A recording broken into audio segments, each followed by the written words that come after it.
Okay, we're so back. that was weird. Yeah, the stream just full on cut out for some reason when I tried to switch scenes. But we're back. Yes, the sound sort of reset, so you might need to check it again. Okay, yeah, will do. As in the stream Yeah, sound. yep. Yeah, you know what I mean. Just check the sound that I'm already listening to. It seems good. This is it. Oh yeah, this feels so much better. Okay, that is good to know. I'm glad that you can hear the sounds properly. This is going to be fun uploading this to YouTube because I'm going to have to do it in 2 videos. The sneaky preview. It's possible that we're still slightly quiet, but I'm not sure if that's just because we're in a combat thing. I mean, we still need to be heard in combat. That's true. Okay, yeah, no, that's good now. Okay, grand. This is it. As far as I can tell, I think we're good to go. Thunder. Fight those bladders. I will. Shing says, but he takes such good care of them here on Schnigel Island. Oh no! Ying! This is it. I'm intrigued to find out when the next story stuff that's gonna happen. Because, like, Thunder. I've been as confused as Sora. No, actually, I've not been that confused. No, it's very difficult to be as confused as Sora in any given circumstance. And He's like, just generally confused by everything. it's possible he maybe sometimes has a slightly better grasp on what he's doing than I had to do. But, like, it's his life, so I feel like it should be much better of a grasp than what it is. Yeah, it's his life and this is the universe in which he lives. Yeah, whereas I'm living my life in my universe. And, you know, I feel like it's to be expected that I'm not going to know all the intricacies of his life. But my heart remembers those. This is it. And that's what's important.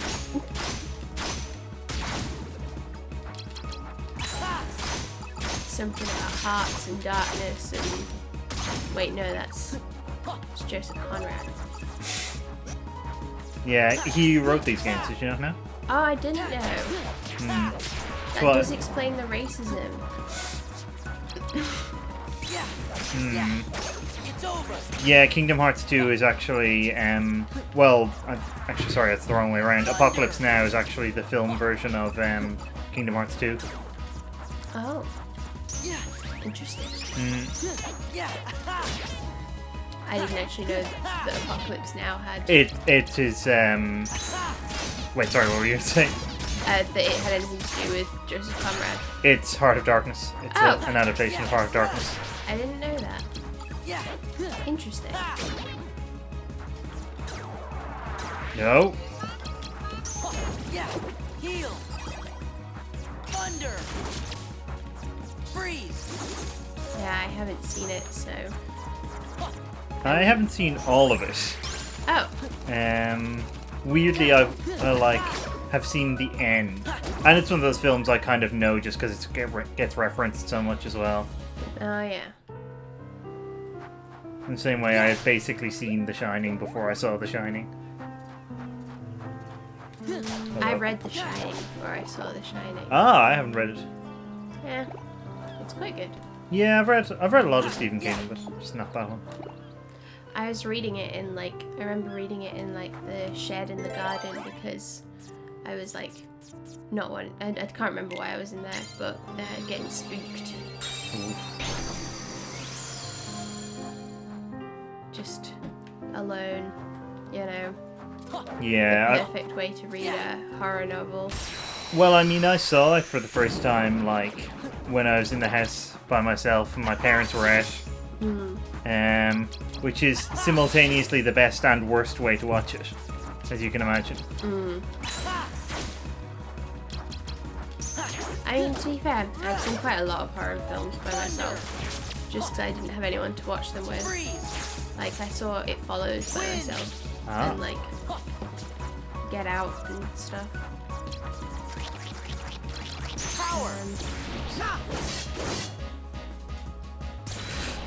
Cloud just taking the time to check his hair's gelled correctly. Well, it's important. I mean, he does have like quite a lot going on in their hair department, as does everyone. Well, yeah. Everyone in this game, and I'm assuming therefore in Final Fantasy. Yes. Oh god, yes. Okay. Well, that's nice to know. I mean, JRPGs in general, to be fair, but yeah. Yeah. Thunder! Freeze!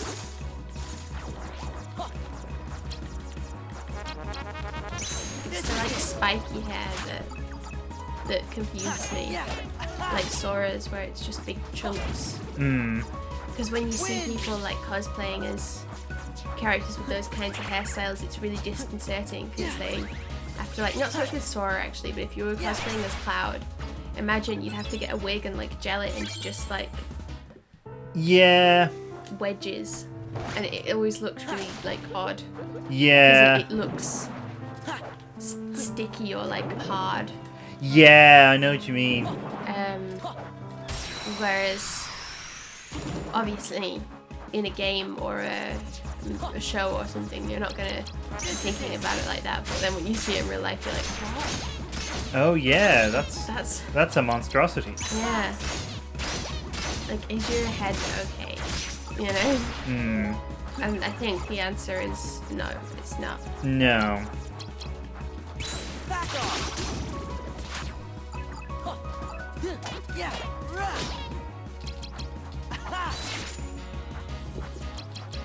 I feel this way about Zag's hair in Hades. Thunder! Yeah. A little bit.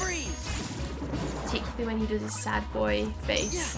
Oh yeah. I was just suddenly like, what's going on? Like, what? Anyway, I feel like complaining because the anime is unrealistic is probably not like the hot take that I'm making it out to be. Well, I mean, particularly with regard to Kingdom Hearts, I guess there's a lot going on. Yeah. Just in general. Yeah. It's just a bunch of stuff. Yes. And I don't understand. I understand a bit of it. A bit of it. No, actually, I don't. I lied. I'm sorry. I just wanted to sound like I knew what I was talking about, but I didn't. I think it kind of becomes clearer, actually, weirdly enough, especially in the next game. For all that Kingdom Hearts 2 does expand it quite a lot, it also kind of... This is it. It makes things feel a bit less abstract, I think. Okay. That's good. I might just be Something saying that because tangible. it's, like, by far my favourite in the series. Tangible, large bodies. That's what I want. Thunder! I want to pat them. Patting Schningel is similar. Oh, hey, Cooper Wonders! Ah, hello. No, Yeah. no, don't you do the healing doots. Yeah. It's nice to hear from you again. We've been... This is it. We haven't been streaming in a little while, unfortunately. We haven't actually, no. But It's we just, have returned. yeah. More powerful than ever, probably. Yes. Well, I am anyway. I'm not sure if I am, but... Okay, I think you're looking pretty powerful. Yeah, thanks. We're good. Hope you're well as well. We've been like playing a lot of Hades, like a lot. That's the headline news. Heal. Like I wasn't feeling too well, but I was still playing a lot of Hades. That was the vibe. It was very good. Yeah. Yeah. Yeah, I mean, that's been most of the last, like, couple of weeks, really, just... Well, first we were taking it in turns to play Hades. Yeah. Because, like, you had it on Steam, so we couldn't play it at the same time. And then I bought it on Steam as well. And then your mouse stopped working. So now we're taking it in turns again. Yeah. Luckily, I was raised accustomed to having to share things like games, so it's fine. It's what comes of having siblings. You just have to take it in turns. And then sneakily spend a really long time creating your family on The Sims, because then you can't save. You just have to like so you're like, oh, it can't be my turn yet because I'm still customizing my family. Hades does make everything a little better. I'm glad that I'm very, very glad that I bought it. Although we were watching the Nintendo Direct the other day, and the reason why we didn't get it on, like we didn't, I wanted to get it on the Switch originally, but then I was like, then you explained that like because it was a download, it was going to use up like a fair amount of memory on the Switch. Yeah. So I thought like I'd just get it on Steam, because I'm not as used to like playing games on PC, so I was like, I don't know if I can be bothered, but then actually I'm fine with it now. Like, it's probably a useful thing to learn, but whatever. But then on the Nintendo Direct, they're releasing it as like a physical Switch game, and there's like an art book, which is just the pictures of the characters that come up when you're playing, but in a book. So I want it. So that was like kind of gutting, but you know, I think it's like if we'd been waiting till then, maybe we wouldn't have got it, and like. Well, yeah, I mean, I'd rather have the extra like month of playing it. It does look really pretty, but maybe they'll release the art book separately anyway or something. To be honest, you'll probably be able to get it on like eBay and stuff for exorbitant prices. If they have a bigger picture of like the portrait of Cerberus. Oh yeah, the one that you can buy for the house. Yeah, I want to have like a pull out. I want that as a poster actually in my life, in my actual life. So we can hang it in our great hall. Next to my throne. Where I do all my paperwork and like glower at people. This isn't the most promising example to standard to set for our relationship, I have to say. At least according to like the game Hades. But yeah.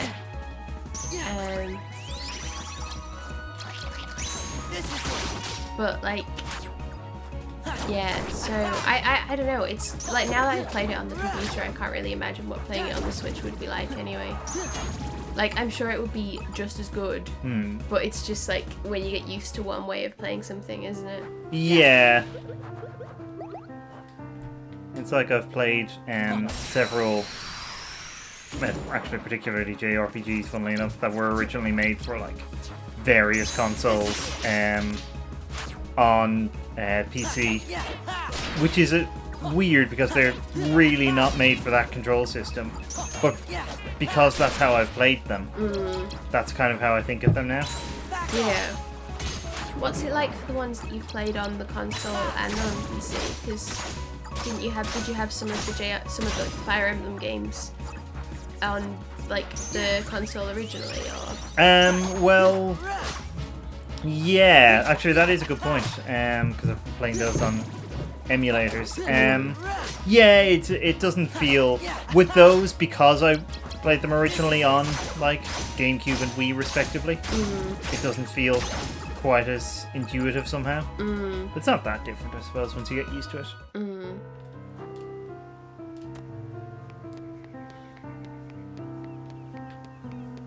Sora just making his way.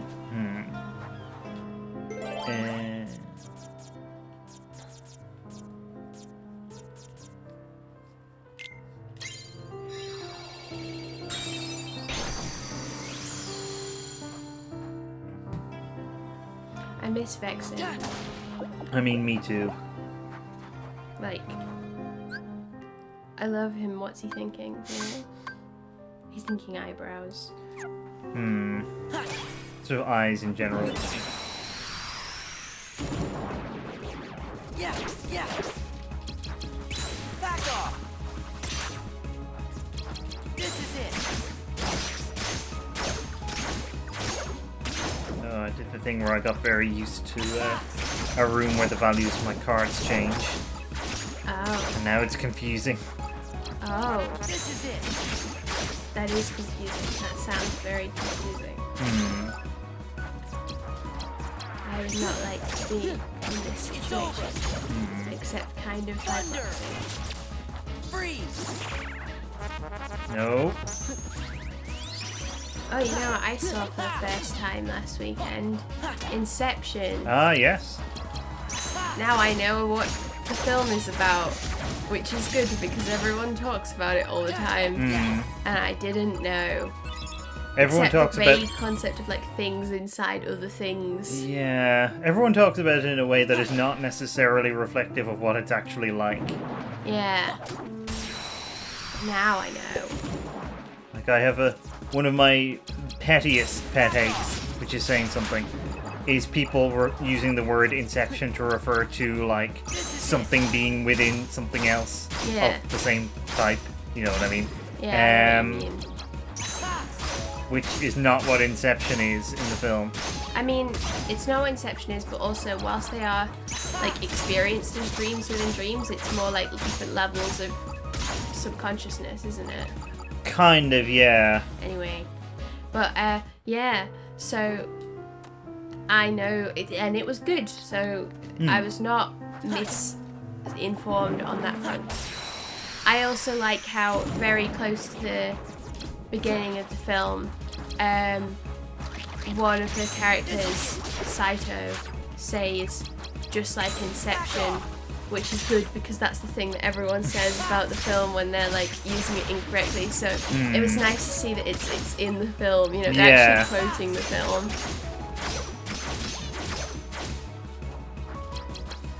But yeah, I feel quite behind the times not having seen it yet, but it's good. I mean, there is something nice about that, though, like, when you kind of catch up with something and, like, kind of, you get to kind of experience it anew in a way that, like, everyone who's already experienced it is already, like, a bit jaded. They're a bit kind of past that point. Yeah. Like, I had that with Get Out when I saw it for the first time, only, like, last year. Yeah. And it's really good. Obviously. But like, because I actually didn't know that much about it going in, so it was kind of a complete revelation to me. Yeah. Hello. Well, yeah, that's a good one to go into if you don't know too much about it beforehand. Yeah, definitely. The thing is, I think some people had who had seen it like maybe multiple times when it first came out, had got so used to Get Out and how good it was that they then like kind of overrated Us. Yeah. I think because I like it. I thought Us was good, but Get Out is very much better in my opinion. Yeah, I wonder what I would think of Us if I'd seen that first. Yeah. Because it is quite a different film as well, to be fair. This is it. And yeah, I think its biggest problem was the fact that I was comparing. It's a very good film that I'm comparing to like an outright masterpiece the whole time. Yeah. Back off. I mean, I do feel like Jordan Peele is probably gonna do like another film at some point that will be at least as good as Get Out, if not. Oh, I'm sure, better. yeah. It's over. I just don't think that Us is that film necessarily. This is it. Oh, but the other thing about getting into Inception late is there's loads of fan fiction for it. Oh yeah. So if I want to read fan fiction, there's loads. And as you long as do. I'm prepared for it being all Arthur and Eve. Yep. Oh yeah. That was one of the things that I remembered, like, as I was watching it, that I knew that people shipped those two. And, like, I can kind of see it, but it is kind of funny because, like, they're not in the film much more than any of the other characters. Yeah. But I guess they're the only two that you can really ship together. I wouldn't say they're the only two, but they are certainly the most shippable. You could ship Carbon Saito if you were feeling raunchy. I'm sure you could. You could ship anybody if you tried. I mean, except yeah. for Arthur and Ariadne. It's like they kiss and it's very I've seen people kiss as like family and kiss as friends and kisses like in a romance. That's the only time I've seen people kiss between like colleagues. Yeah. Which, to be fair, is exactly how it's framed in the film. No, but it's just like, I don't know. It's very funny. What would your job be in like in a heist or in like a dream heist? See, I always like to think, oh, maybe I'd be the driver, but I don't drive, which is an issue. It's just because I really like Baby Driver. Both the song and the film. Yeah, I don't know. I feel like I'd probably be like the planning person. But they usually go into the heist, and I don't think I'd be very good at that. Anything practical at all. Oh, wow.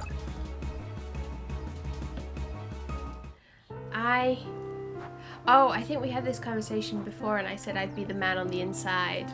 Oh, yeah. Like, the one that gets them, like, the secret, sells the information about the place they're trying to break into. Yeah. I feel like I'm going to stand by that. I think that would be me. Which is great, because that's usually not a particularly big role. Like, yeah, but, like, that's the one I feel like I can do. In Inception, that all happens entirely off screen. Yeah, well, obviously in Inception I'm going to pick myself something cooler. But in real life, I don't think that I could. Although, whatever job you pick for yourself in Inception, you might get lumped with just like minding people while they're asleep. Yeah, that's true. So, actually, I don't know. I mean, given that the person who has to do that most in Inception is the guy who mixes the sedatives. Yeah, I felt kind of bad for him. Honestly. Yeah. This is it. Back off. Oh, should I get the D&D tab? Yes, I think this is probably a good time for it. We've got like I don't know how to describe. So yeah, we've got some questions related to D&D and our experiences of and opinions about it. Created, I should say, by Ginny D, who is well worth checking out on various social media, particularly on YouTube. I really like her D&D videos. But yeah, so we thought whilst if we have any like sort of lulls while you're just beating up Heartlesses. Yeah, I think I am about to go into like a significant room. Okay, so, well, we might get a few questions, like a question just to chat it through. I'm like literally in front of the door. Oh, okay. Well, then I've got it up anyway. Yeah. So maybe we'll come back to that in like a minute. This is it. Yeah, sure. Or But yeah, it's worth introducing it because this is something I'm planning to do, and potentially something similar for future streams as well. Yeah, we just kind of been thinking because like not necessarily in the only one at the moment where this might not happen is this won't necessarily happen for Radiant Dawn, but we do get stuck into like just plowing through fighting areas in this, as we will at some point when we go to Mementos and Persona. Oh god, there's gonna be a lot of Mementos. So we're just in terms of like making sure that we're not just sat in silence. Yeah. Fun though that would obviously be. Especially with Persona, because like Morgana's navigation in particular would just drive us mad. It really, really would. Everything about Morgana sets me right on edge. They should make like a character like in the same like role as kind of mascot character like Morgana and Teddy, but actually have them be cute. Like, oh my god, what a revelation. That would be something. Oh. Ah. I know you. You're Riku. That's right.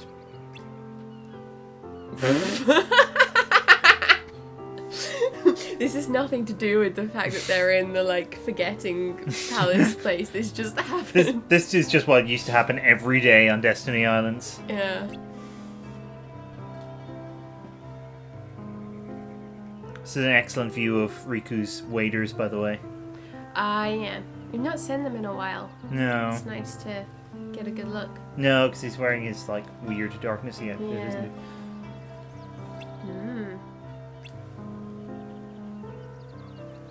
Her. You know, girl. The girl. How should I know? That's how Riku talks.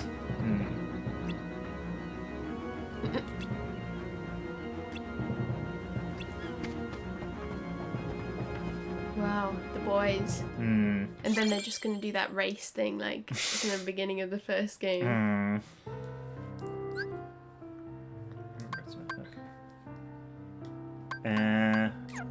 Okay, I'm gonna have a long way to go here, so Okay, this well, is then probably a we'll good time to dive bust into out the some tag. questions. Yeah, so first of all, what was your first D&D character? Ah, yes.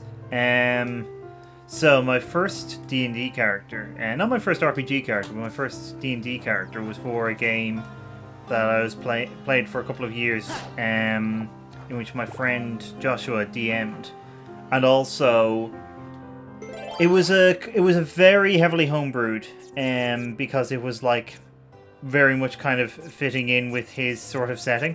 So there were a lot of new races and new classes and stuff. Okay. Which was quite cool. It's interesting for your first experience of D&D to be like that, I think. And I only kind of realised how unlike normal D&D it was once I started playing in other games. But it was a really good game and I enjoyed it a lot. But my character was... Okay, so... oh no, Have you seen that picture that I use on Discord and Roll20 and other places of Ron Weasley's face on the cover of Aladdin Sane, Yes. the Bowie album? Yeah, so I came across that picture and got slightly obsessed with it, and so I based my D&D character on that picture. His name was Aladdin Ron. He was a combination of two different people who had become like fused together in a sort of fly-like magical accident. One of whom was like an elf wizard, and the other was like a human sort of magical student. And so he kind of had memories of both, and a lot of his sort of role in the campaign was going through this lengthy identity crisis. Okay. But it was a lot of fun. I enjoyed that character a lot. So were they like, what was the class? So it was basically wizard, although it was called mage in the sort of homebrew thing and worked slightly differently. Okay. Oh, and he was a half elf. He was the only half elf. I was Because he was- Yeah. Because he was, you know, both a human and an elf. Yeah. Which I was quite proud of, actually. What was the like vibe of the setting then? If it was like homebrew. It was like, it was, I remember that a lot of the classes were actually based off, it was quite video gamey in some ways. The classes were based off, I think it was the Hearthstone like classes or / characters. Okay. So a lot of the rules, like magic, worked quite differently, where it was like you had like a mana pool rather than spell slots. Okay. Which was interesting because it changed the vibe of spell casting completely. Which is really interesting now in retrospect. What was yours? Because I know like several of your early characters, but I don't actually think I know which was the first. Oh right, you probably will when I mention it, because I think I have like alluded to her before. But so I'll explain a bit like how, because I didn't play first of all in a campaign. There's like a thing that Wizards of the Coast, the people who own D&D, sort of run, I think, in like game shops around the world called Adventurers League, and you can go along and they have DMs who get like store credit for running adventures, and you can then like take your character to like competitive D&D tournaments, I think. Yeah. Which I don't understand how that works, and I never went, although I would be interested to like see what that was like. But that means that the settings are all the kind of the official ones. So I first played in Faerun, which I'm fond of Faerun as a setting, actually. But my first character that I ever made, it was like the first RPG I'd ever done, like not like even including like video games. I hadn't really played any, like I hadn't played a lot of video games at that time. And my friend here very kindly helped me make her. And my first character was a ranger. She was a human ranger. She was called Elena. She had like an aggressive skin disease that made like it didn't make her skin very sore, but it made it like brown and cracked, kind of like bark. And it was like spreading, and so she had it when she was a baby, so she'd been like dumped out into the wilderness, but she'd survived, so it was like classic ranger shit, basically. Yeah. Like, oh no, my equally strong arms. Well, I feel like it was a little bit better than that. Yeah, so the first sessions I played with her was some of the like modules for Out of the Abyss. Yes. Which is another fave thing of mine. We've just finished playing like long-running Out of the Abyss campaign. Yeah, finished the campaign, like the whole book. We done it. We did it. But I think that she was an animal companion ranger. She had a giant spider called Octavia or Octi as her companion. And yeah, that was kind of the vibe. But it's not the kind of character I'd make now, but I think she was a good kind of starting character. She sounds it, yeah. You find that I think starting characters tend to fall into certain categories where like they tend to adhere to a lot of the kind of archetypes of the characters, which I think is no bad thing. It's a good place to start. So yeah, I think one of the reasons why, well, the main reason why Aladdin Ron wasn't really like that is just because the setting was so different. Yeah. And so the kind of the vibe of the character became different as a result of that. And you had a concept.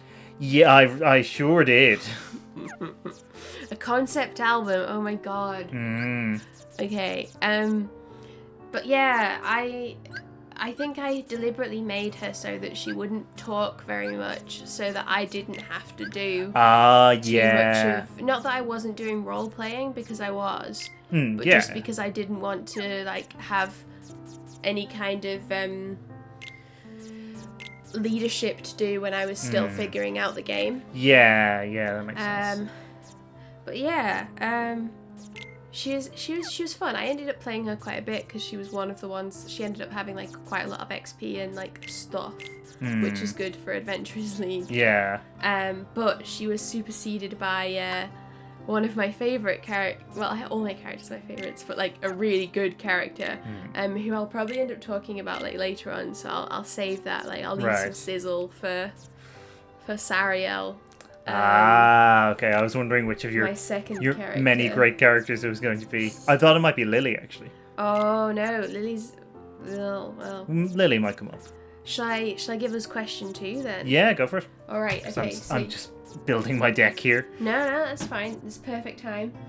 Which D&D class is your least favourite to play, or do you not want to play? Okay, so this is interestingly enough after what you've just said. There's a couple. I'm not a big fan of bards, but a lot of that is kind of flavor related. I find their their magic casting very weird. Like the support stuff, the like bardic inspiration is fine. Like that makes perfect sense to me. But it's the fact that they're able to cast like the same kind of magic as like wizards or sorcerers or whatever feels very weird to me, and it's never totally made sense. And also, what's the bard's role in society? Can they all do this? It's very strange. But that said, I would actually like to play a bard just to see if it like changes my mind on them. Awakens something. Sorry? If it awakens something. Well, like, yes. I'm a bard now. Yes. See if it changes my fundamental identity. See, I think that like it's interesting watching people like roleplay bards as well, because I know that there are some people and some DMs that will go really like trying to make people actually perform, which could be a bit uncomfy if you're not that kind of a person. Some players are very good at that, and then others, naturally enough, aren't. So I think it's about knowing what kind of player you have more than anything. Yeah, and like I think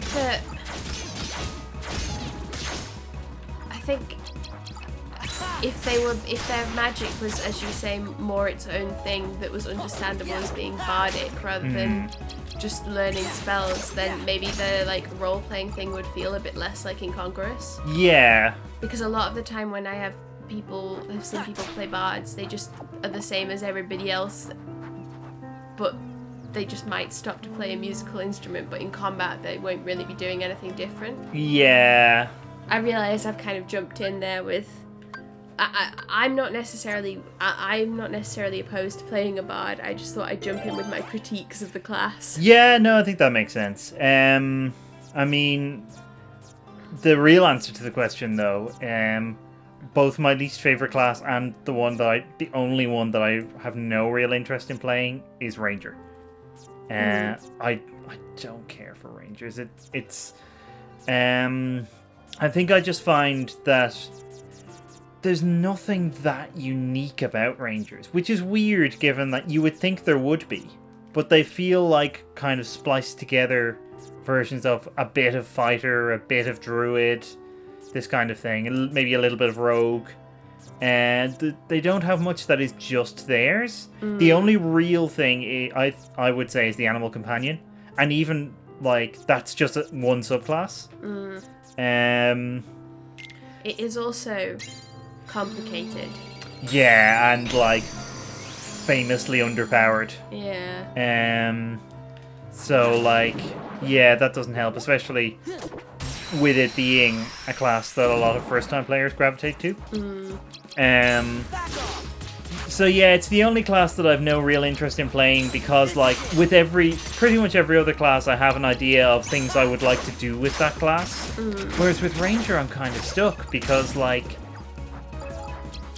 while there are some quite cool subclasses with interesting concepts behind them, in some of the more recent books like Xanathar's and Tasha's, I still find the nature of the class, the kind of archetype that it brings out, is kind of quite limited in some ways.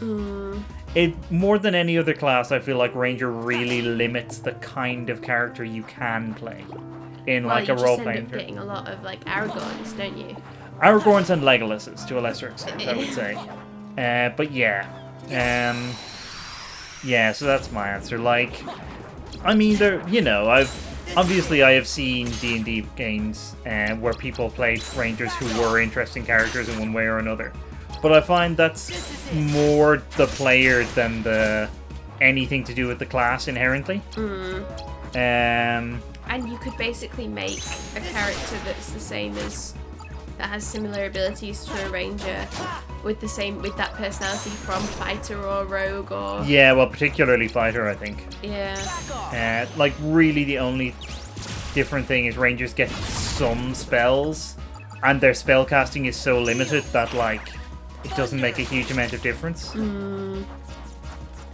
I don't know. I mean, to give my answer, I have some of the same like issues with bards. However, I would be interested. I'm not going to say that I wouldn't want to play one again because I like the idea of playing one that is like a poet bard. Yeah, you've got some really cool ideas about how to play a bard. Actually, that I would be very interested to see you and play in a campaign at some point. I also have my ASMR Azamar bard. Yes, of course. So that's another. Basically, I have some issues with bard, but also it's so inherently funny to me, the idea of playing a bard that does something that is not what people like, that is within. Basically, I just like to come up with stupid ideas. That's like the theme of all my characters, I think. Like, what's the most weird combination? And then I'm like, excellent. But I probably wouldn't play a ranger again unless I found a way to like really go against type with them. And I'm sure there are ways, like, but Maybe I I'll think have to you really have to challenge work myself. on it. I'll dig deep and I'll search for the hero inside myself and it'll be a ranger. I don't know. I find wizards complicated. Yeah, I'm not a huge... Wizard is my least favourite magic class, easily. I think... I always... I feel like... It must be... It's not that I don't want to play as a wizard, but I haven't yet. And that's the only one of the ones you've mentioned. I've played a bard. I've played a ranger. I haven't played a wizard. Because... It just seems like... really difficult to get your head around, and I had to help I had to help somebody that we're in a campaign with at the moment make a wizard recently, and I was just like, I hope you understand this because I'm not sure that I do. Lol. Yeah, I still want to make one someday. I'm gonna figure it out because I feel like it's probably quite versatile. I think it is, and I think that's what a lot of what people like about it. Yeah. I've made wizard NPCs before, and like, but the thing with an NPC obviously is you don't really use the class stuff that much. Yeah. Unless you use them in combat a lot. But I tend to prefer to keep class stuff for player characters anyway. Oh, I don't know if I'd play a druid. I would like to play a druid, actually. I just feel like I've played with a few druids, and they've been great. Yeah, that's true. But I just don't know if I have the enough of the inherent chaotic. Maybe I do. I think the best druids are inherently chaotic. Yeah, I mean that was true of actually, funnily enough, in the Aladdin Ron campaign, which is not called the Aladdin Ron campaign. That's just what I call it. It was called the Aladdin Ron saga. The story of Aladdin Ron and some other losers. Yeah. I mean, that's what it's really called. But yeah, there was one of the players played a druid in that, and she was always the one that would reduce us all to fits of laughter by doing something incredibly weird and unexpected in basically every session. That's just what druids are up to. Yeah. I mean, I love what they're doing, but also they scare me a bit, you know? My brother's playing a druid at the moment, and he basically just plays himself, which is great.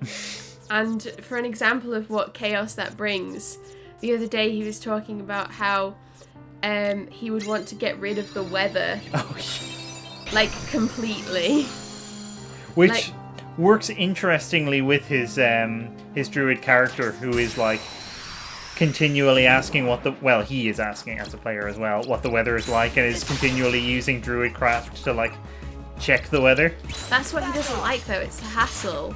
If he knew it's going to be light drizzle, which apparently is the weather that he would accept, then he'd be fine. But it's just because it keeps changing. He's like, well, I don't like it. Maybe from now on it'll be lightly drizzling in every single session. I mean, maybe, but he'll still want to check because he'll know that it can change.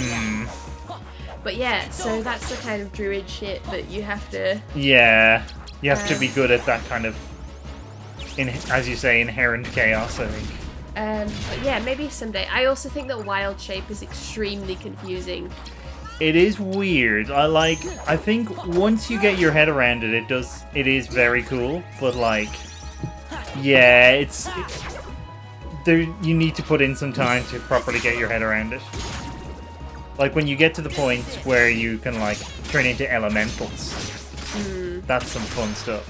That does sound fun, actually. I would like to be an earth elemental. Just in general, in my suppose. That's how I imagine earth elementals. Should I give us do you want the next question? Yes, please. Okay, so the next question is, what D&D spell would you most like to have in real life? Now we did talk. You did mention this to me before. Yes. And we have an exception because you were like, oh, I don't know, like, what's the practicality of them? And I was like, I don't know. And you were like, well, what do you think of? And I was like, wish. Yes. So we're gonna rule out wish. Yeah, because wish is just clearly, apart from anything else, like, you know, it's clearly cheating in terms of being overpowered, but it's also one of the stipulations with wish is that it allows you to use any other spell. So it's very much the I wish for more wishes thing, but in spell form. Yeah.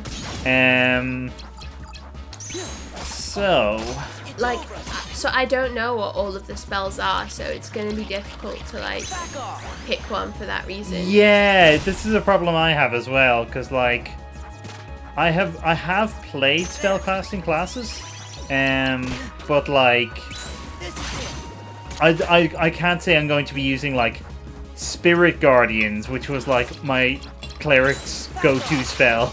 I don't very know, that'd be much. pretty sick. Just being surrounded by like angels constantly. Yeah, like that's one of the few like combat ones that might actually be like kind of useful. Yeah. Oh, you can like... you can stipulate that it doesn't hurt certain people, so you wouldn't be going around killing people. Oh, that's good. I like that. Let's see. Bigby's hand would be a fun one. Which one's that? It just conjures a massive hand. Oh, nice. That can like hit things and you can ride around on and all kinds of weird stuff. For me, I think either fly Oh yeah. or knock. Oh, knock is interesting. I'm leaning towards knock just because It's probably worth explaining knock because knock it doesn't. is. It's not necessarily apparent from the. Yeah, fly thing. is just you fly. Yeah. But knock, it's like you go to any door that is or lock that isn't magically locked, and you make a like big booming knocking sound on it, and it just unlocks. Unless there's some kind of magical protection, which it's the real world, so there wouldn't be. Unless somebody else picked Magic Forever Lock. Yeah, Arcane Lock is a spell. Oh, but like, who's gonna pick that as their one D&D spell? Actually, you could monetize it, so probably some people. But it would just be neat. I'm just realizing divination spells are surely the way to go. What, asking God stuff?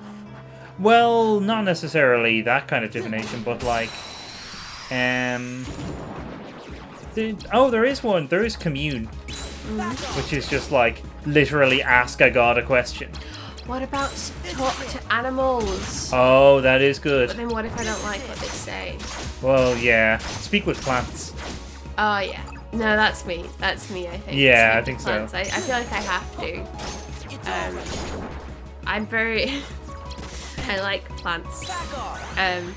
And I want to be a plant. It's not that I like them and that I want to like nurture them, because I'm not actually good at looking after plants. I just want to become plants, or possibly I feel like I am plants. That's just the vibe. So if I could talk to them, maybe we'd have like a more of a connection. But what if I like, I'm like, oh, that's a lovely, cute little rabbit. Oh, it's so cute. And then I speak to it and it's like, I want to fuck. Like, that would be horrifying. Just commissioning. Yeah. I don't want that. Yeah, so I guess I'll go speak with plants and you'll go for... Commune, because... Which one's commune? It's like you can ask a god a question. It's kind of like the thing that Knuth was doing with Power Student. Okay, right, yeah. That's I don't think it's the same thing, but it's like similar. Do you want to go on to the next one? Yeah, sure. What's your favorite D&D monster? I was kind of waiting for this one. So, there's loads that I like. We're going to exclude humanoid monsters, right? Yeah. Or like monsters, like shit that's in the monster manual. Like drow and Yeah. stuff like that. Yeah. Because otherwise, Yeah. I'm conflicted. Go on. So, there's loads that I like. I like the classics. I love Beholders. They're just endlessly fun. And way more terrifying than you actually expect them to be. What else?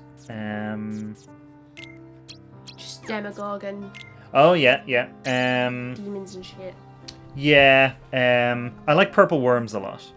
They're fun. And dragons, the obvious choice, but dragons are a lot of fun.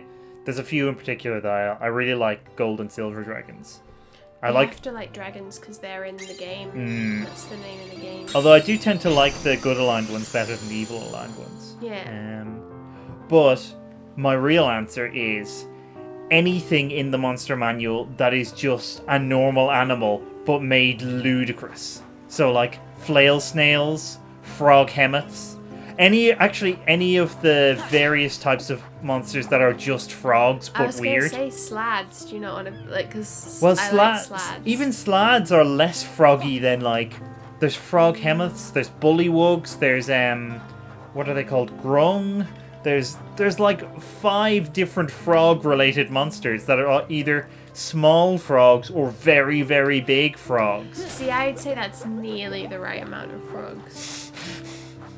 It's close. So yeah, anything that's a weird frog, I would say, with an honorable mention for flail snails because I do love them. Yeah. See, I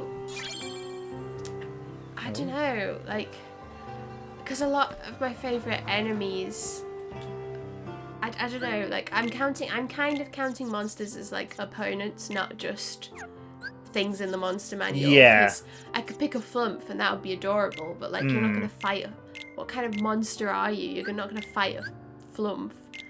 I like loads of stuff.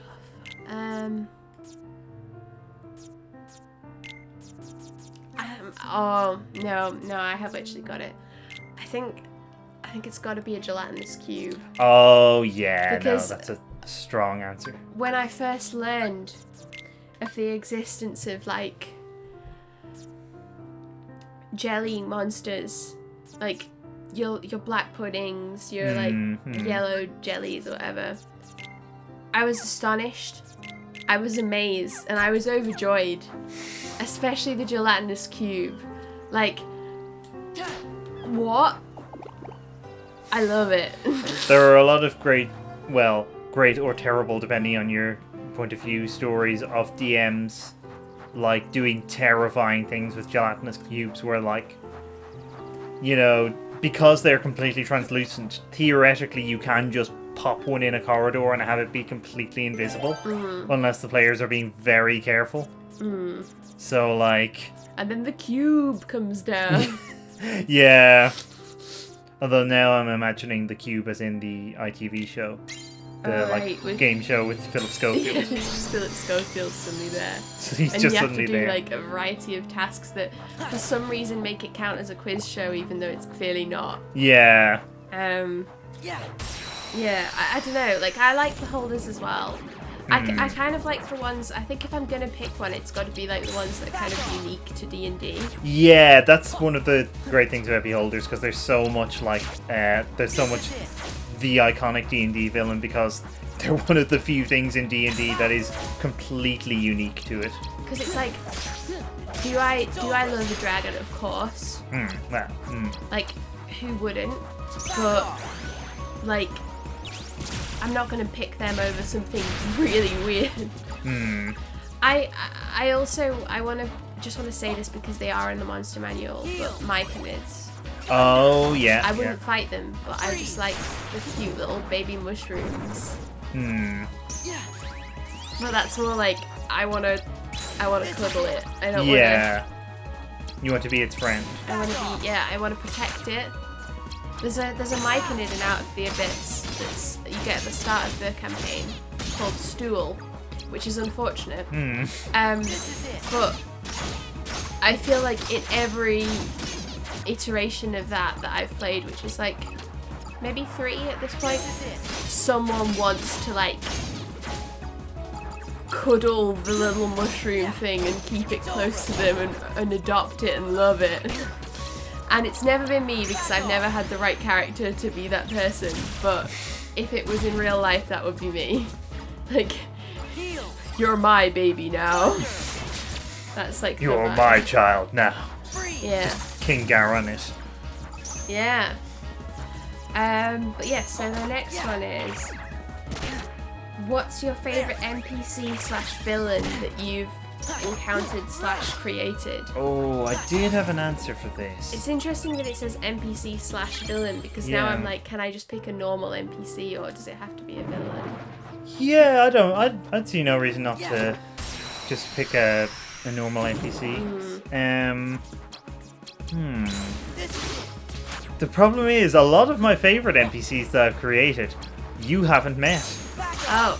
Yes. You might meet them and I might meet them and I'll be like, oh, they're shit. And then you're like, oh. Oh no. I don't think you can pick those because I feel like you don't really know what the NPC is like really until you've played with them. There is someone you've met very briefly in the like prep sessions we've been doing for the campaign that I'm running soon. Yeah. Who I'm a big fan of, but you haven't had much chance to interact with yet. Okay. It's not the boy, although I do like him a lot as well. But he is also like a canon character that I've adapted, so I don't know how much he counts. I think I have an answer for a character that I encountered and for a character that I created. Well, not created, but that I played, because it's going to be an Out of the Abyss character. But the character I encountered was when we were both in a D&D campaign. I think I might know what you're going to say, and I was thinking of saying it as well. Run by a friend of ours. This was in the before times. We weren't going out yet. Those before times, yeah. And the before times. Yeah, obviously. Double before times. And there was a hag in this. Yeah, that's the one I was going to say. In this campaign called Auntie Ethel, who was like the most. I don't know. It was just the way that he played her, I think. Yeah, I mean, she was a great villain. But yeah, a lot of it came down to how he played her. He had this thing that he would do with like a toothy smile where he would like loom over us because he was standing up and we were all sitting down. And he had music that he'd cue up for whenever she was kind of around. And there were at least a couple of times where we didn't know she was going to turn up until that music started playing. That was odd. And we ended up fighting her in a battle that took an entire 4-hour session, and it was amazing. And that is one of my favorite D&D sessions I've ever played. Yeah, so she's the one I encountered because I don't know, it was just the best job that I've seen someone do of making a hag. And I've had hags. I've had hags in sessions I've run that I've played, and I've encountered them in other sessions as well. But I think that was the best job that I've seen somebody do of making a hag completely alien and unsettling and weird. And it was partly to do with the type of hag that she was, so I can't remember what. Anna's hag. Yeah, so she was the most worst one. Yeah. But it was also just the kind of the performance. Yeah, a lot of it came down to that. And so then my favourite that I've kind of created is there's a character in Out of the Abyss that you can meet but won't necessarily if you play it, called Sladis Vadir. I wondered if you might pick him, alright. Who I don't know, I mean, spoilers throughout the Abyss, I guess. He has been he's gone mad and has been cannibalizing sentient creatures throughout the Underdark, but you don't know this when you first talk to him. But he has a the handy haversack thing, and it's just full of like viscera. And I don't know, I just like... Something in that spoke to you. I feel like it's pretty... I think everything in that spoke to me, and I think the reasons are obvious. But also, like, I really... The way the encounter played out worked really well, and this is kind of what I mean where, like, you can't fully get a feel of, like, how a NPC is going to be until you play it, but just, like, they didn't fight him. They just interrogated him and then ultimately helped him, the, like, players that I was playing with at the time. But, I didn't even know they were going to go that way. It really depended on what choices they had made, and they might not even have met that character. But I'm really glad they did. And also, he was like, totally, I had like DM's bias towards him. Because I decided early on that he looked like and sounded like, in my head, Donald Gleason.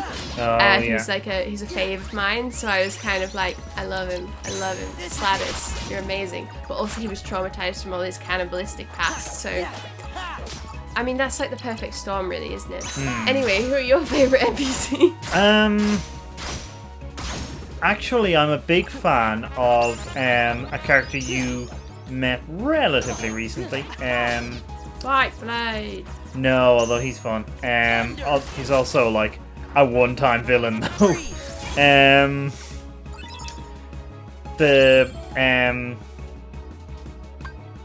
don't know how much to say. No, I'm happy enough to say it. There's a character you met who is like kind of the elder of a village, who's like a dwarf. Who like I've planted various clues about this at various points, but you know, you were going to fight off someone dead, and she kind of turned up with no weapon. Yeah. And then she like conjured a battle hammer, a warhammer. Yeah. So her name is Battle Hammer, out of the air. Yeah. And yeah, she's got some stuff going on. All right. She's a fun character because she's like not what you would expect from what's going on with that character in terms of the way I play her, because I played her as just kind of quite a serious and earnest seeming elderly dwarf,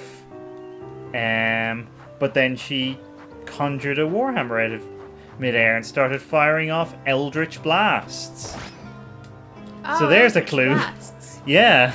Alright. Interesting. Oh, okay. Yeah. Now I know things. Yeah.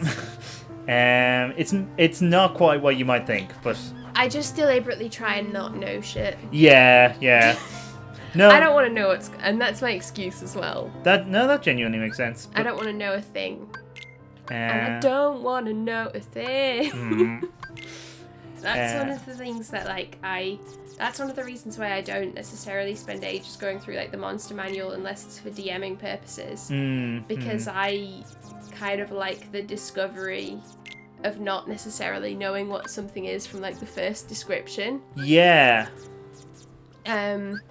So... Yeah, I go back and forth on that, because I do like the dawning realization of, like, when something is being described and suddenly realizing what it is. Like, there was the point in one of my first sessions in Out of the Abyss, actually, when I joined, where you were describing, like, someone had some, like, models of some creatures. Some minis, yeah. Some minis, basically, yeah. A character had some minis. And you were describing how, like, one of them was, like, a sort of... I can't remember which colour it was, but it was, like, a big toad-looking thing, a sort of bipedal toad. It was blue, I think. Oh, okay, yeah. And me and a couple of the other... watching one of the other players at that point, who was, like, quite an experienced... Actually, funnily enough, the DM who played Anti-Ethel looked at each other in horror as we realised what it was, as another less experienced D&D player just walked casually towards the blue slad and, like, picked it up to examine it. And then it manifested. And then the cube came down. Oh, goodness. That would have been great. But no, there wasn't a gelatinous cube. No, not in that instance. But yeah. So, Oh, the next one's probably quite a quick one to answer potentially. Well, we are about to go into like then a we'll story bit. We'll put. Probably we'll best put to this wait on for a hold. bit, actually. Yeah, I know. I need to try and my make sure I memory's know correct. what's going on. Hmm. The island. Oh my god, this has never happened before. Well, for all he knows. Hello. It's this boy. Hmm. I remember this boy. Hmm. Oh.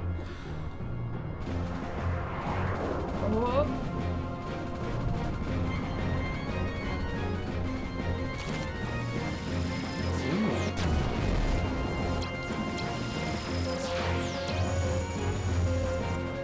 He's kind of a bit of like a Heartless movie vibe, isn't it? Yeah, definitely. With like the wings and stuff. I love it. Obviously, the actual Cthulhu is not heartless at all. No, quite the He's got a contrary. big heart and he's ready for love.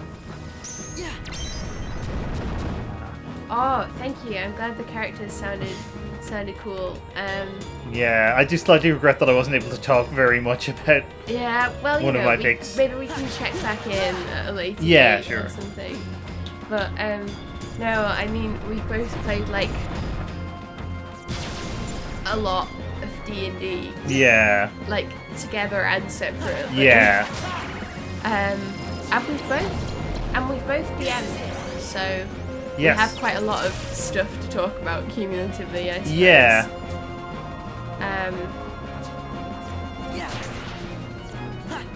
But yeah, I have made a character based on a Disney property actually. So that's related to Kingdom Hearts. Oh, that's true. I made a character who's I think a wild magic sorcerer called Ren. Yes. He was just Kylo Ren. Rin. Yes, she was called Rin to like disguise it. So Yeah, no one yeah. would know. 'Cause I don't think anyone did figure it I out. don't think anybody realised, even though I was talking about how I wanted to like finish what my grandfather started and all this Yeah. shit. You know how it is. And about how I hated my dad. I can't remember if I had her actually kill her dad. Probably not yet. No, you hadn't. But like that's on the she'd run away from her uncle's. Her uncle's monk's monastery. school. It was like, yeah, I remember that vividly. The thing is, somebody else in that same session had a character based off Indiana Jones, Yeah. and I didn't realise that their character was based on Indiana Jones. Otherwise, I might have been throwing hands. Hmm. Eldritch blasts. But we both cunningly changed them to girls from, Yeah. and then no one knew. Like that's how you do it. You just make them a different gender, and it's all subterfuge. Hmm.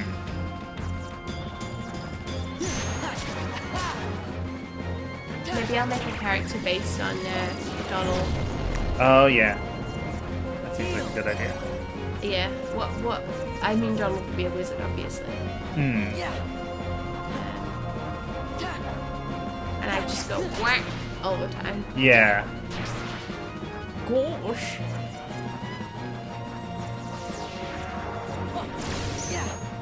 Whoa! He just fired something out of his tongue there. That was beautiful. It looked like it anyway. Yeah. An iconic fighting style from this Heartless. Tongue explosions. Hmm. Hmm.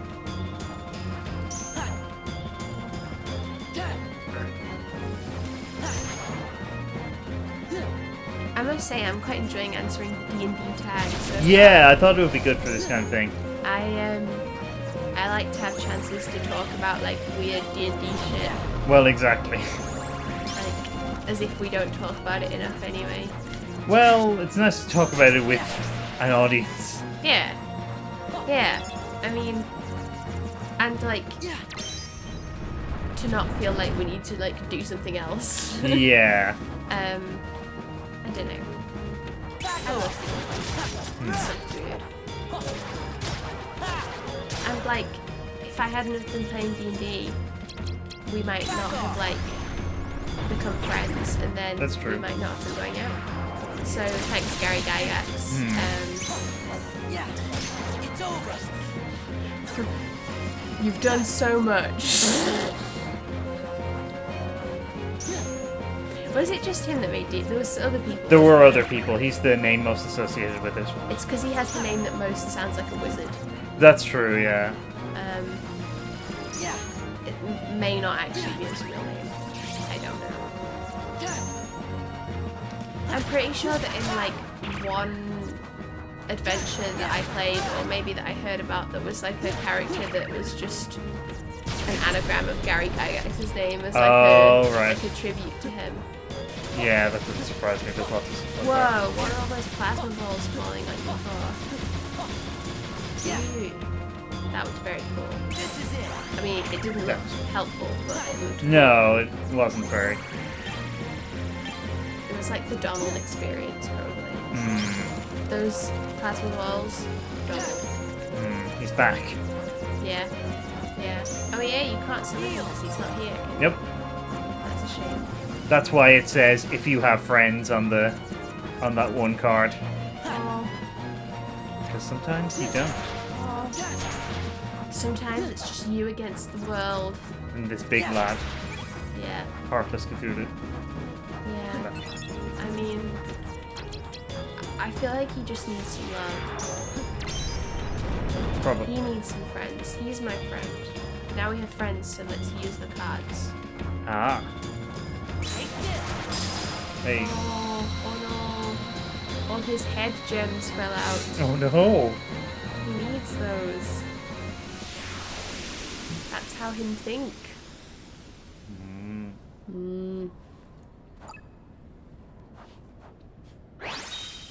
Those aren't going to help Sora. Now he's my friend. Yes. Yes. His name is Darkside, by the way. Oh, that's nice. That feels thematically appropriate I have to keep her safe. for what we've been talking about in the Naminé, game. can you hear me? Oh. Naminé.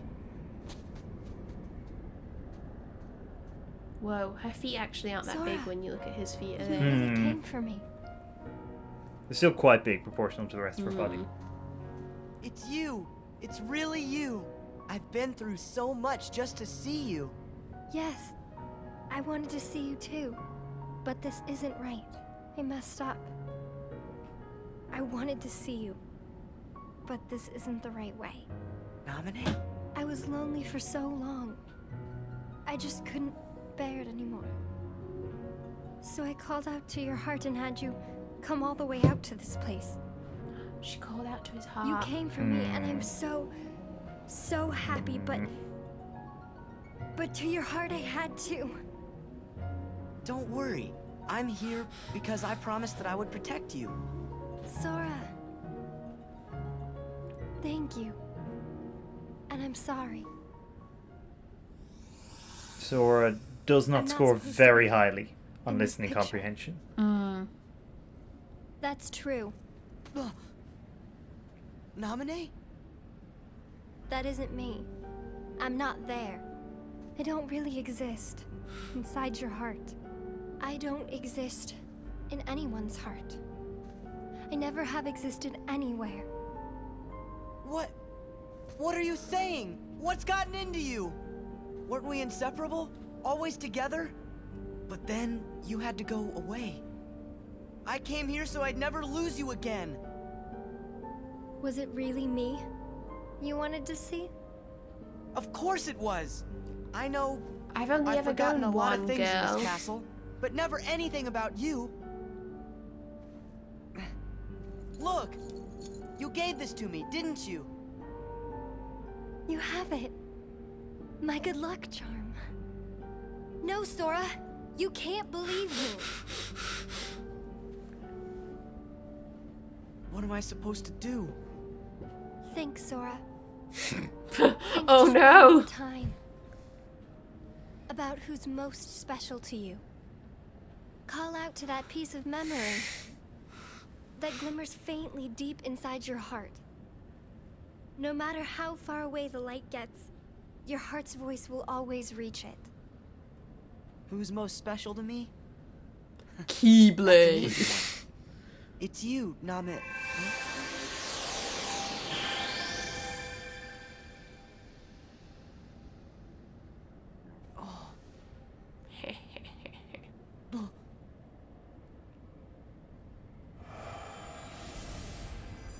So I'm feeling like smart person of the century because this is what I expected would happen. Ah. Or like I thought it was gonna actually be Kairi, but he'd just like forgotten a bit about her. Maybe I something like You're that. not wrong, but like, there's more. There is more to it than that. Okay. I just knew that there couldn't be like another girl. Yeah. No. Wow. That was Yeah. I'm not going to elaborate for the moment. okay. But yeah, I will have a little bit more to say. Yeah. some So if I point. wasn't like mind blown, that's because Hmm. mind known. Mind clever. Mm. Hell yeah. Do, do, do. Aw, Schnuggle's doing a little dance. Hmm. Tropical schnee. Wow. Delicious. Mm. Naminé! Yeah, you cracked the code It early. isn't you. And The just person most special to me, on this like special It's not brain you. level. right? No. The girl you really care about. The one who was always with you. It's not me. It's her. But then who is she? 'Cause I can't think of her name. If she's so special to me, then why can't I remember? Because I went into your memories and Let me explain this. Plain and simple. You care too much about Your Keyblade. memory is a train wreck. You're not the one who's meant to protect Naminé. It's supposed to be me. But you and your messed up memories are always in the way. Sora! This kid. Right, guess we're finding Riku again. Oh my god, with his like Phantom of the Opera music. Hmm. It's just the classic experience at this point. I like this like glowing candle. Yeah, it's good, isn't it? It's fun. Really, just gives the outfit that extra special something. Hmm. But his like hula skirt wasn't quite doing.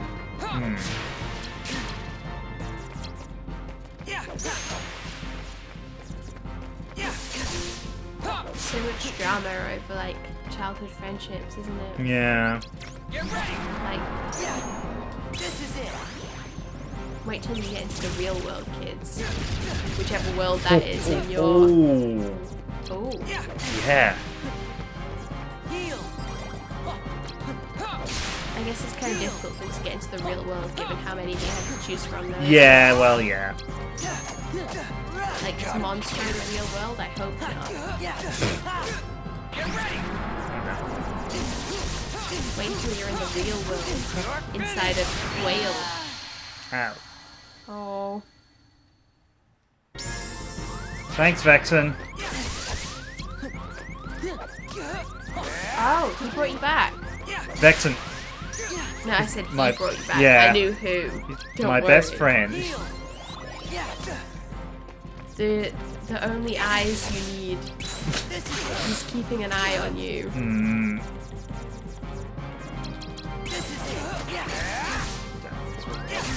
Where'd we go? Ah. Aww. And he accuses you of caring too much about Keyblade. Hmm.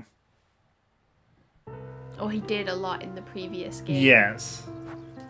And it was like, okay, we get it. We get it, Riku.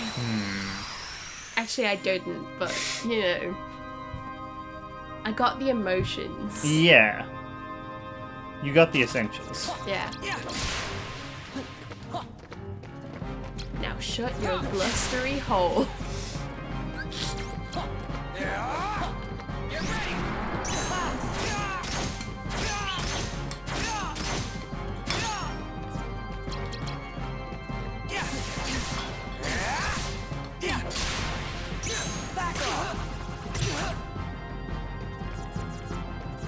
Come on, Sora.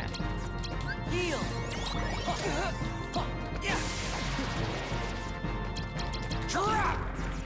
Giraffe? Where? Vexen's here. I don't know. He's not very much like a giraffe. He's a bit like a giraffe. He's very long.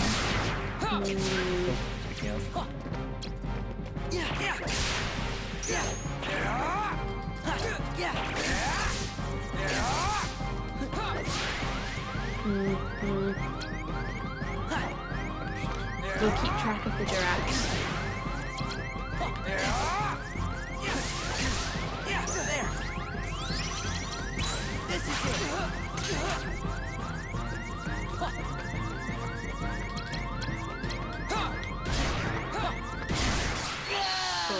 No.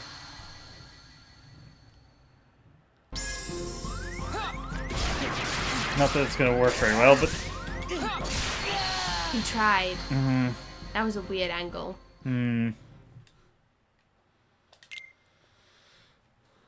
It's because he used his giraffe. It was too powerful. Yeah. It's not actually a legal move. But, you know, No that's how giraffes far allowed. gone he is. In the game of Keyblades. In Naminé. That's just what I think every time I see that name. It's part of the massive, and it's like the holy holy of the Lamb of God or something. Yeah. I'm not sure. Anyway, that's where my mind's at. That and giraffes. Yeah. I think I think we might have giraffe coming.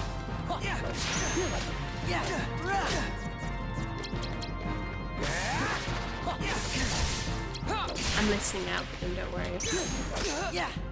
It's over.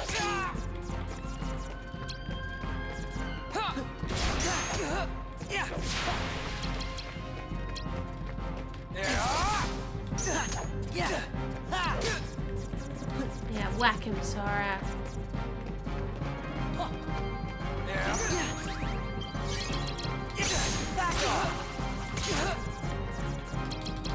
He's a bit asleep.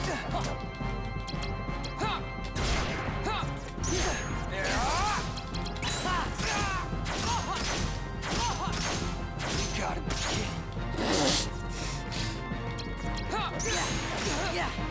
It's over. That's what I would say if I was getting like mercilessly beaten by my like former friend. It does fit the emotions at the moment. You got it. Giraffe. That's That does as well. This is it. This is it.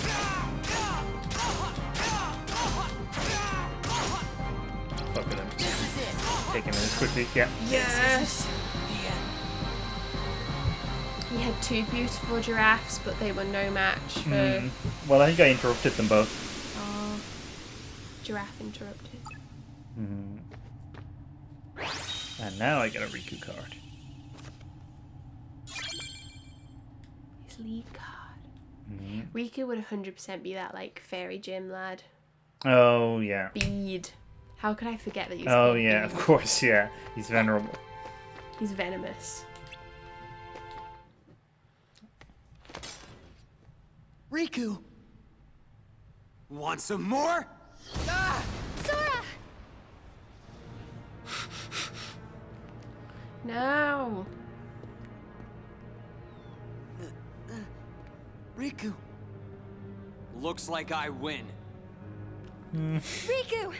Stop! You are through!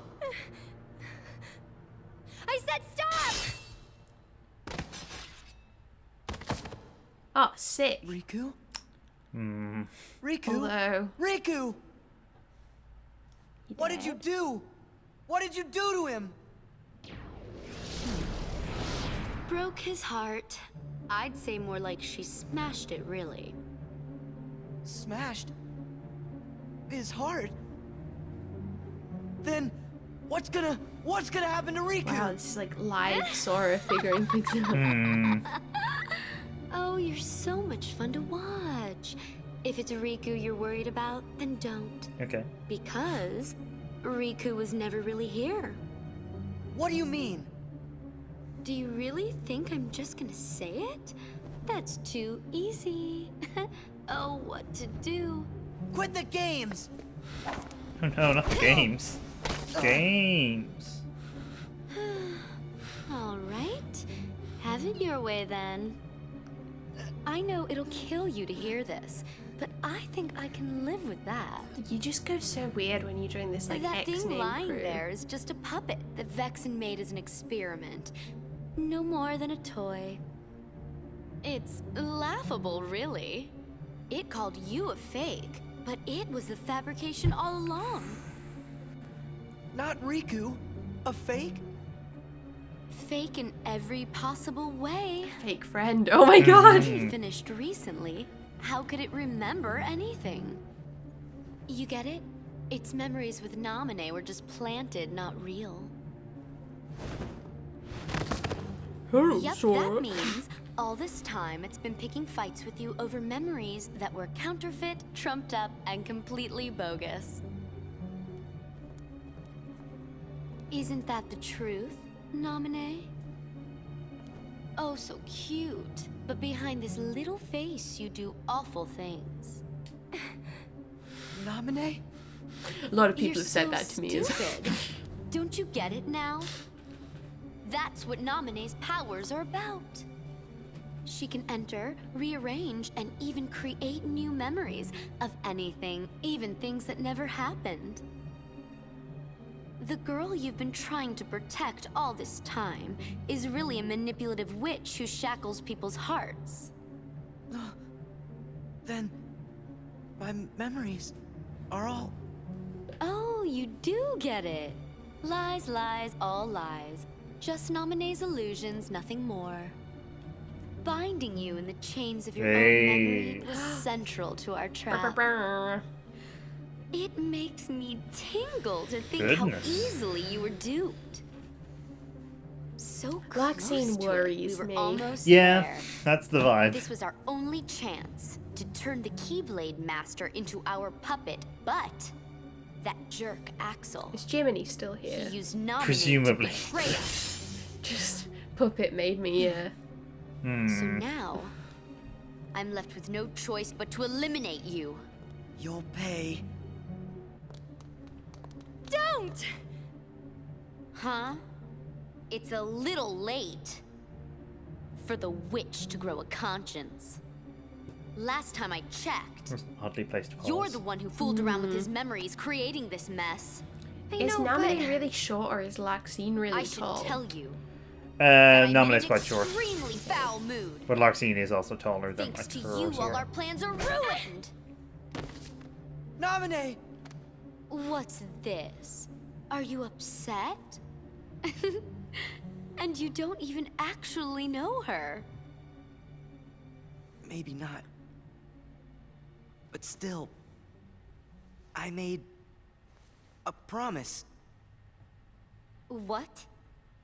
A promise I made to Naminé to keep her safe. Yeah, I know.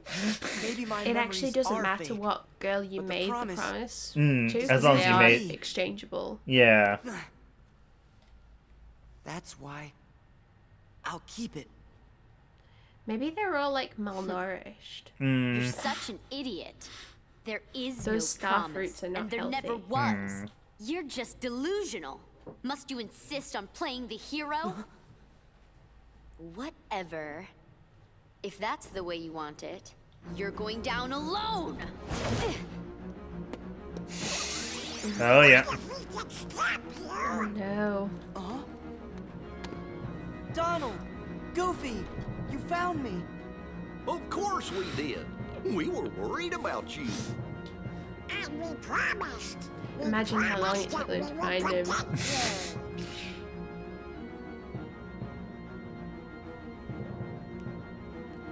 You The won't most ever be comforting alone. sight. It's always been the three of us, and we stick together. Yeah, that's exactly my concern. Okay. Have it your way. More pain for you means more fun for me. He's back, baby. And he's less helpful than ever. Well, he might be. He might be. We'll see. Meet my real friend, Oogie Boogie. I love it. Big and round and full of bugs. It's not gonna look. Lightning.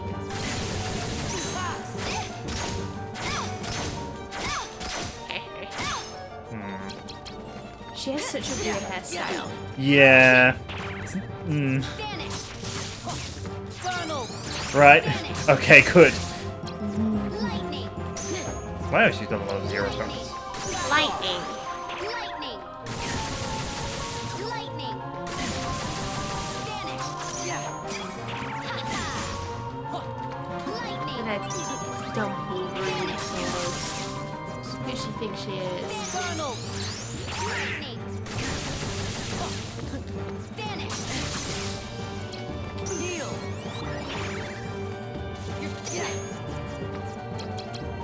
This is it.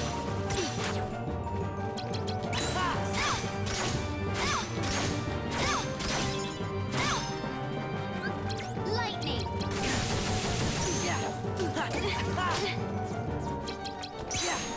Yeah. It's over. Sora. You have no heart. That's not true. That's manifestly not true. I mean, How do you like this? Sora might believe her and get confused. No! Oh, thanks, Larxene.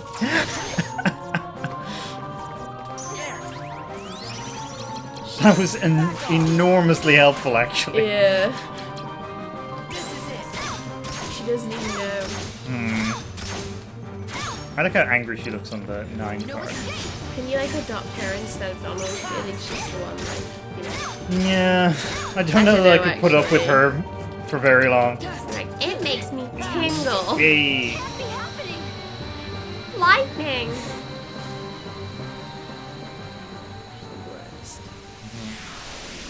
I don't know if she's the worst. The like Cherry Blossom Lad was also unbearable. Hmm. Vexen was unbearable, but in a way where I'm like, oh, you unbearable lad. I love you.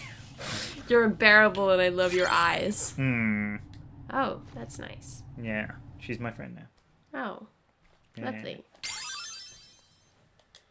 Let's go to HP. Friendship. No. No. I refuse to lose. To such a bunch of losers. I mean, it's a commendable position, I would say. I'm fainting? Well, you can't No, lose this to isn't losers because the then way they're the I- winners, so she's actually... Allow. Hmm.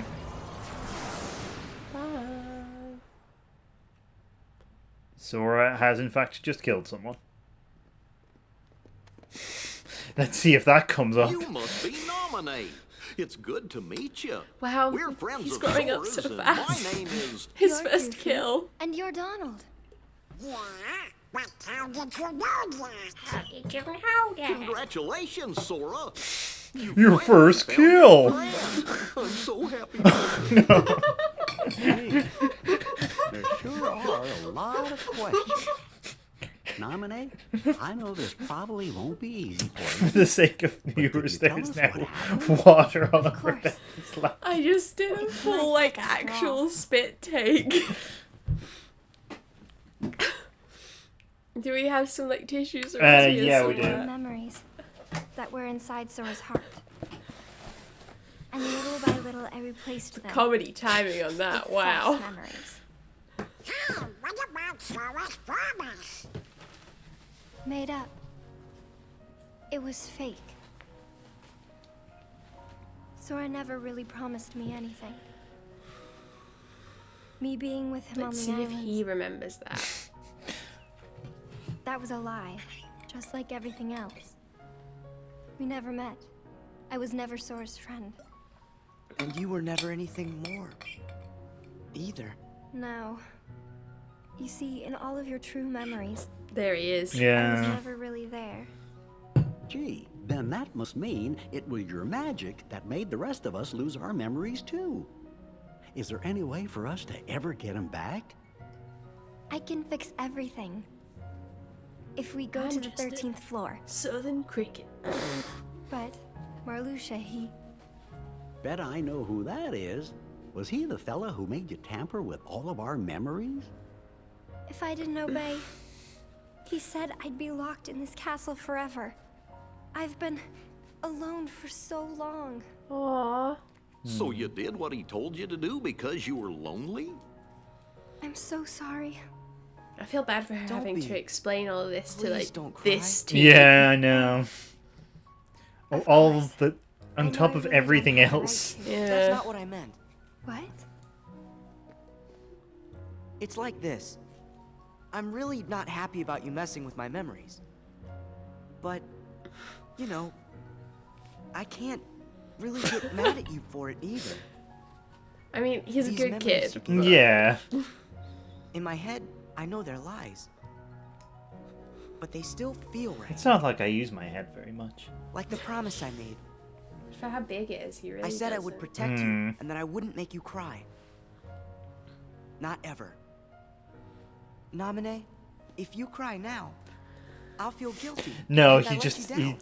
yeah. So don't cry. Please, No thoughts, head empty. Hmm. until I get my memories back. I mean, to be Smile. fair, head Try empty to be because all his happy. memories are gone. It's easier on me that way. Sora. Oh, Oh, brother, me that's too. a bit much. It's okay. Sora always gets like this every time he's around a Which isn't girl. very often. Aw, cut it out. I thought you both lost your memories too. He is a good boy. Good Hmm. friends Doing his don't best. forget the good stuff. This is how he is when he's around Come on. girls. And then the shipping began. He's like There. this around That's it. Riku. Hmm. He actually That's is the kind of Naminé I like this remember. around everybody. Yeah. Yeah. I really liked it when you used to smile. Of course, that was really... There we my- go. Oh, we did it. But what I'm feeling now definitely isn't fake. It's real. Thank you. Well then, let's go. Oh, boy. I can't wait to get my memory back. And then he gets it back. Marluxia is gonna I'm be up leaving there, you, Donald. So maybe you better stay down here. Yeah. Maybe you could look King after Riku. Michael can provide for me. He'll come get you when it's over. Okay.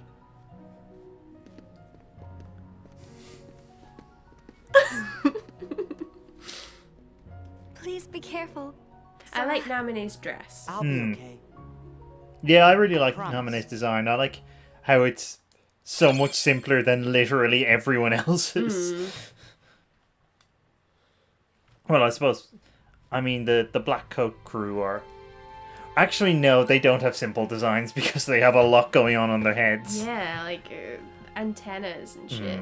I'm just gonna run to the loo. Okay, I'll actually I won't look through the D&D tag because you can answer the next question. I don't know, is that might be illegal. I'll just glance at it. I mean, I've read them all. I'll glance at it.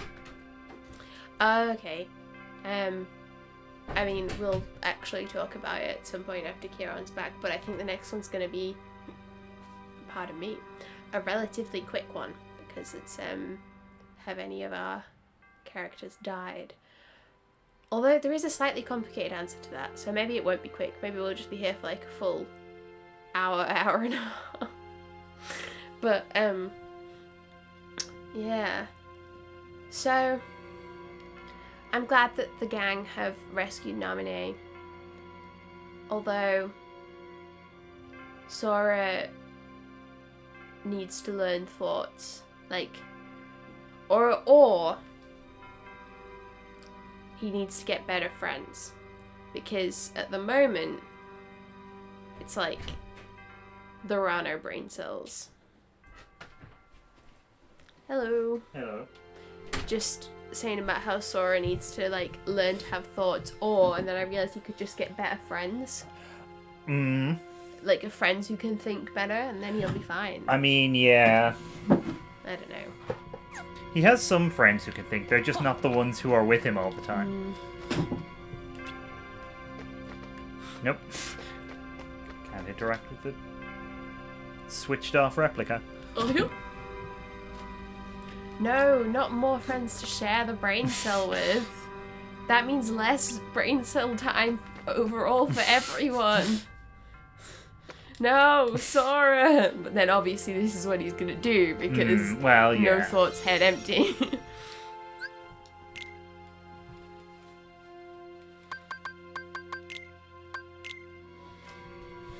Maybe. So I think someone lost the brain cell. Yeah. I guess I feel like obviously Naminé's power is impressive, but I don't think she really had that much work cut out for her with like this crack team. Well,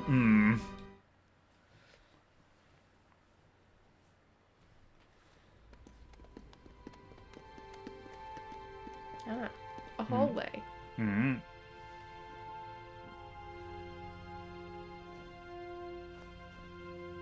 Who was it? Who's most important to me? Schnee. She must have looked like this. Yeah. Nothing. Can't you remember? No, I only remember Naminé. Come on, do you guys remember anything at all? No, sorry, Sora. It's important, but I just can't remember. I don't want to be, but I'm getting scared. But Donald, you say this every anniversary. Then we should really make a promise. I'm feeling my Daisy Duck here, you know? What you said back there kind of got my brain thinking. Whenever you Doubt. make a promise that's super duper big, maybe it gives you the courage to face the scary stuff. Necessarily. I was thinking you might have found the brain cell, but No. I'm not sure. Yeah, let's do it. And if we get scared, or in trouble, or even if we get separated. Or even if we sort of forget each other. Even if Whatever we go and happens, start we're new lives in friends. a new city and cut ties. All for one and one for all. Ah.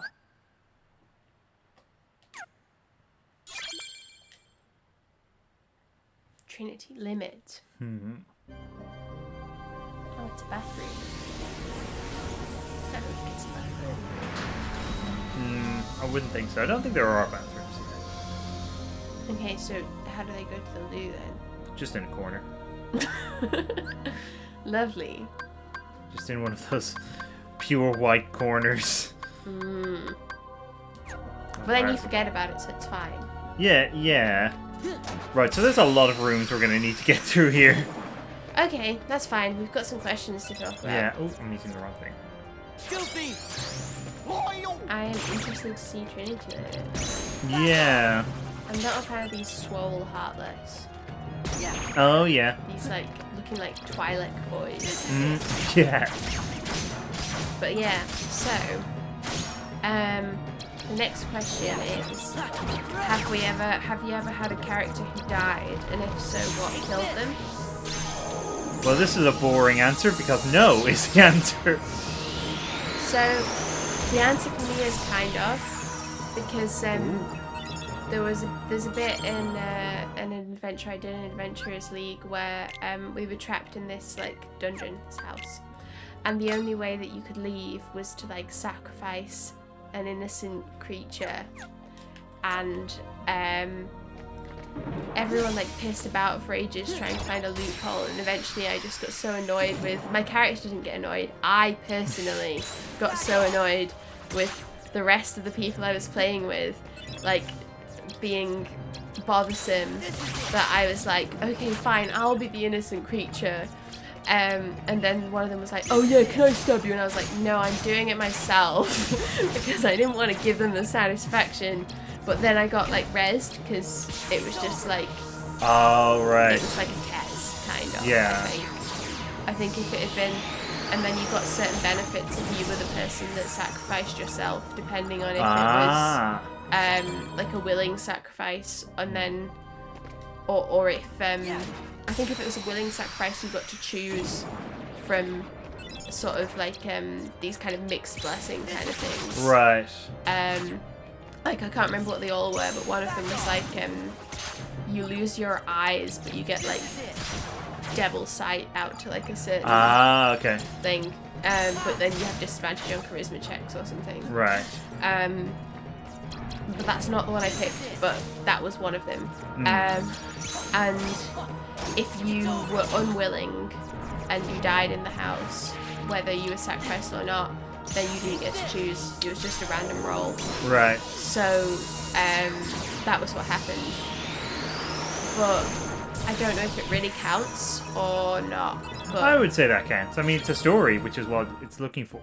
Yeah. By the way, next time I use Trinity Limit, because you check the sound on the stream, because it's a very overpowering sound. Yeah, let me know, and I'll do it. I mean, I'll check the sound. Yeah. So the next one is, okay, you're gonna have to do these together, and we're gonna have to do them together as like a team answer, because it's what's your best natural 20 and natural 1 stories, and I think for both of us it's the same story. Yes. So, a few weeks ago actually, we were playing in a game that I was DMing, and there was a big sort of climactic battle going on, in which, among other things, there was one NPC, and from the local village. Do you want to check now? Who was he was like an innkeeper, like a fairly kind of ordinary lad, to all appearances. And so his part in this battle was just that he was leaning out of the top floor of his inn, with a crossbow. And to be honest, he wasn't super effective, but he was there. And at a certain point, he was going to have to make what looked like a really difficult shot, at a weird angle. So I decided that he should make a dexterity check, to see if he could make the shot basically without falling out of the window. Rolled a natural 1. So I decided, okay, if it's a 1, he definitely is falling out of that window. So let's see, he's falling about 10 feet, so I'll roll whatever it was, 2d6 damage. Oh look, I rolled a 12, and I never actually gave this guy hit points. So I just, you know what, he's unconscious now. Then the next round, his turn comes around, and I roll a death saving throw for him. And I roll a natural 20. Which means he wakes up on 1 hit point. So essentially, what happened from that guy's point of view was, he fell out of the window, landed on his head, fell unconscious, and then immediately woke up. And that's what it was from the perspective of everybody else on the scene. And it was great. So that's the best natural 1, natural 20 story. I didn't notice anything about the sound, by the way. Okay, Grant. Yeah, no, I just wanted to check. So, I'll just get the next question. What's the highest level you've ever played a character to? So this is interesting, because Aladdin Ron is definitely the highest level character I've ever played. I think he was level 14 or something. When we kind of... the last time we played that campaign, because we didn't kind of bring it to a conclusion, really. I'm enjoying when the Heartless bounce on their backs, by the way. Yeah, it's so silly. But carry on.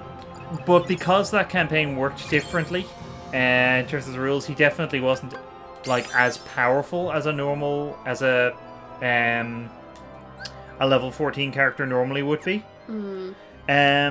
So I don't know how much to count that. Other than that, I would say the highest is probably only level 9 or 10. Okay. I think actually my Out of the Abyss character was probably the highest, and when we finished the campaign, we were all on level 9. Yeah, and officially you leveled up at the end of that session. Oh, okay, so level 10. For me, only level 8. if that. I've never like been able to play long enough with a character, because you start them all out at level 1 in Adventurers League. You can't start with a higher level character, you have to build them up.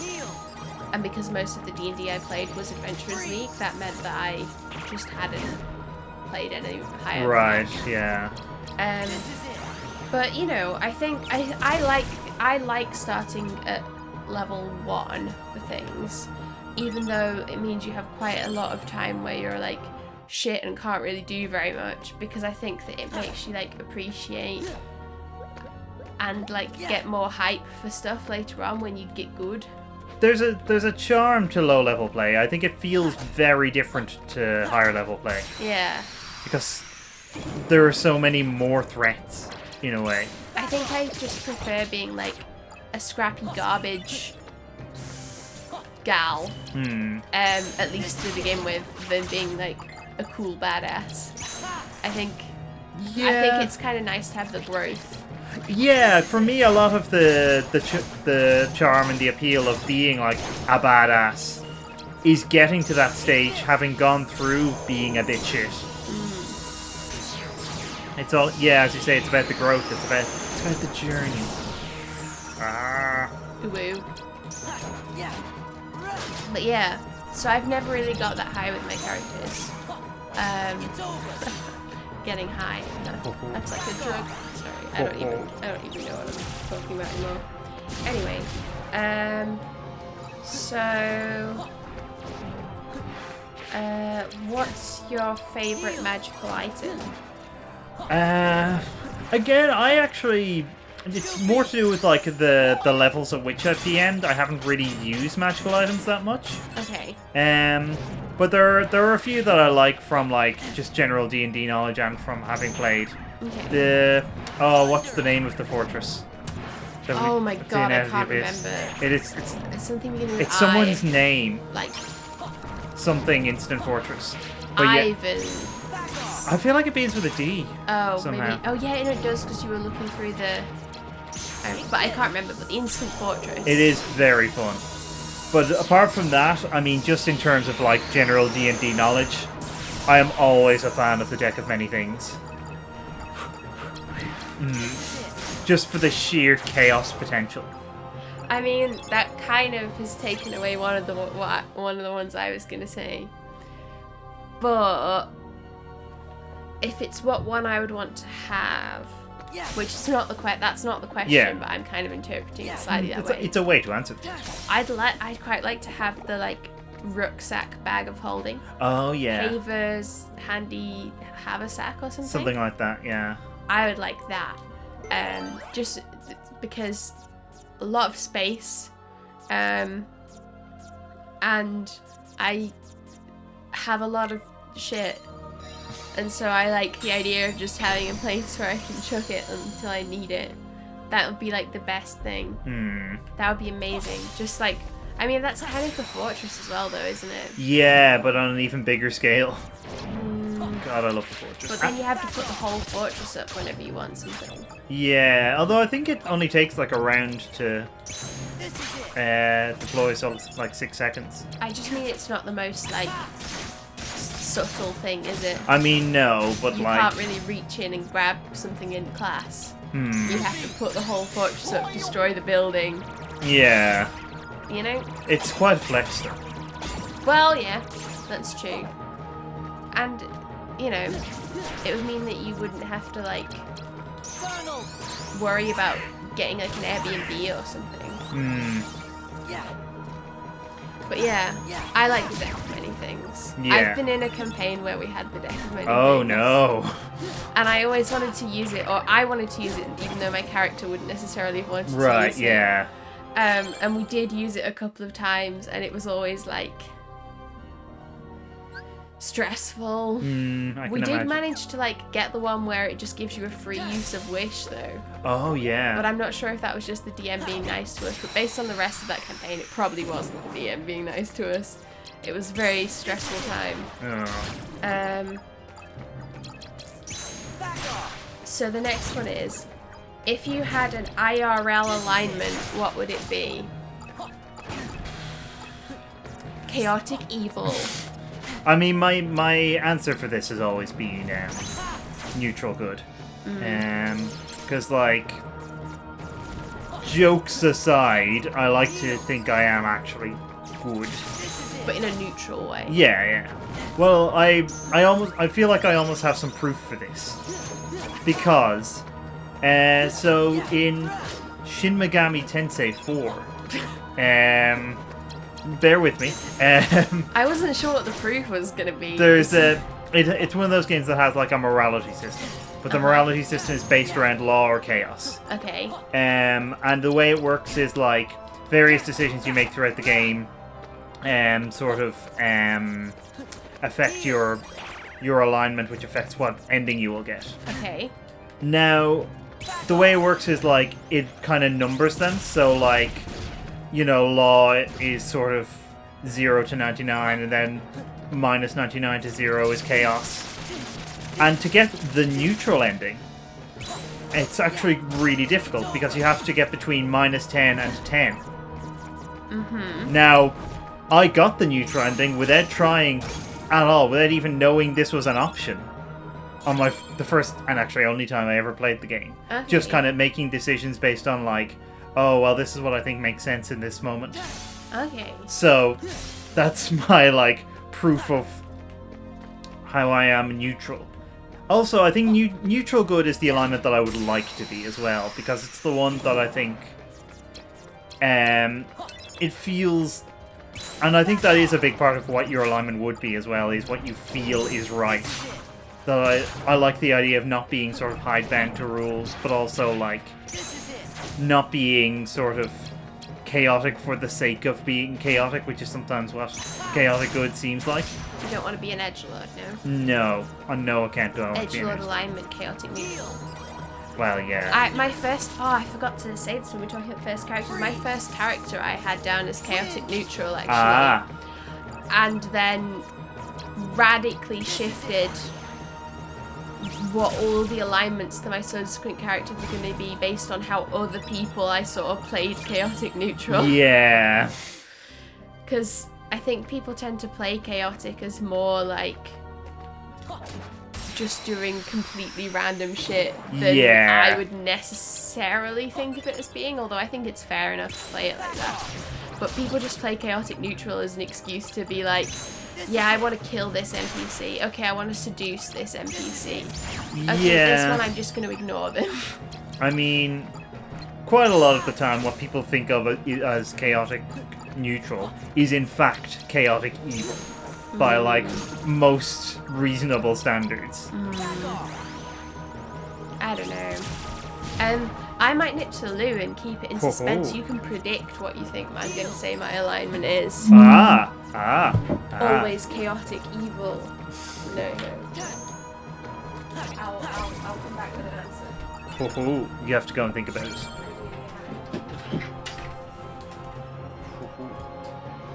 Sizzle. So, I assume she's going to say good of some variety, and if she doesn't, then she should, because that is definitely the case.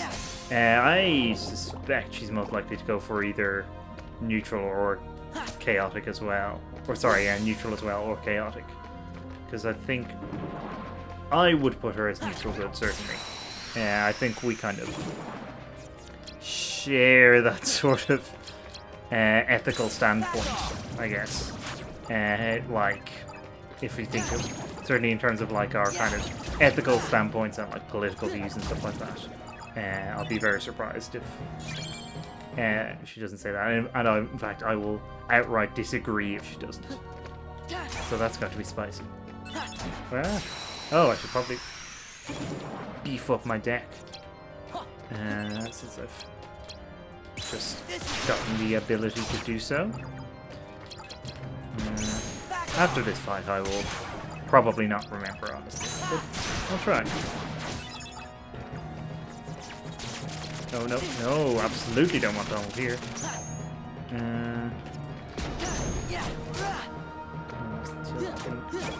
Murder these lads. Oh, is that Goofy? It is Goofy. Hey. Trinity limit time. feels weird narrating what I'm doing somehow. Ah, she's coming downstairs.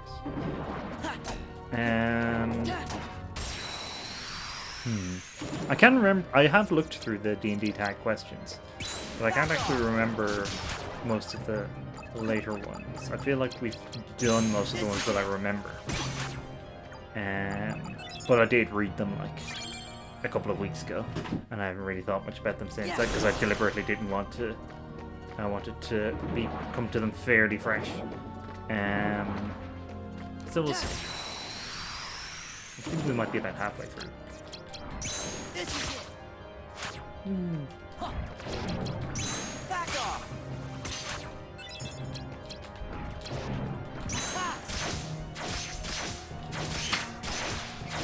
Hello. Hello. This is it. I've made my prediction for the internet to hear. Wow, okay. So, anyways, You might need the charger for your laptop, by the way. I will, I think. Should I unhook the laptop? But it's really the only thing you can unplug. Which is the one? Oh no. It's this one, isn't it? I hope so. Yes. Okay. This is it. Oh. The yarns are really tangled. Yeah.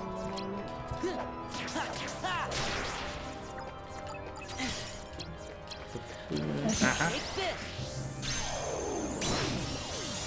Oh, and then I actually need to...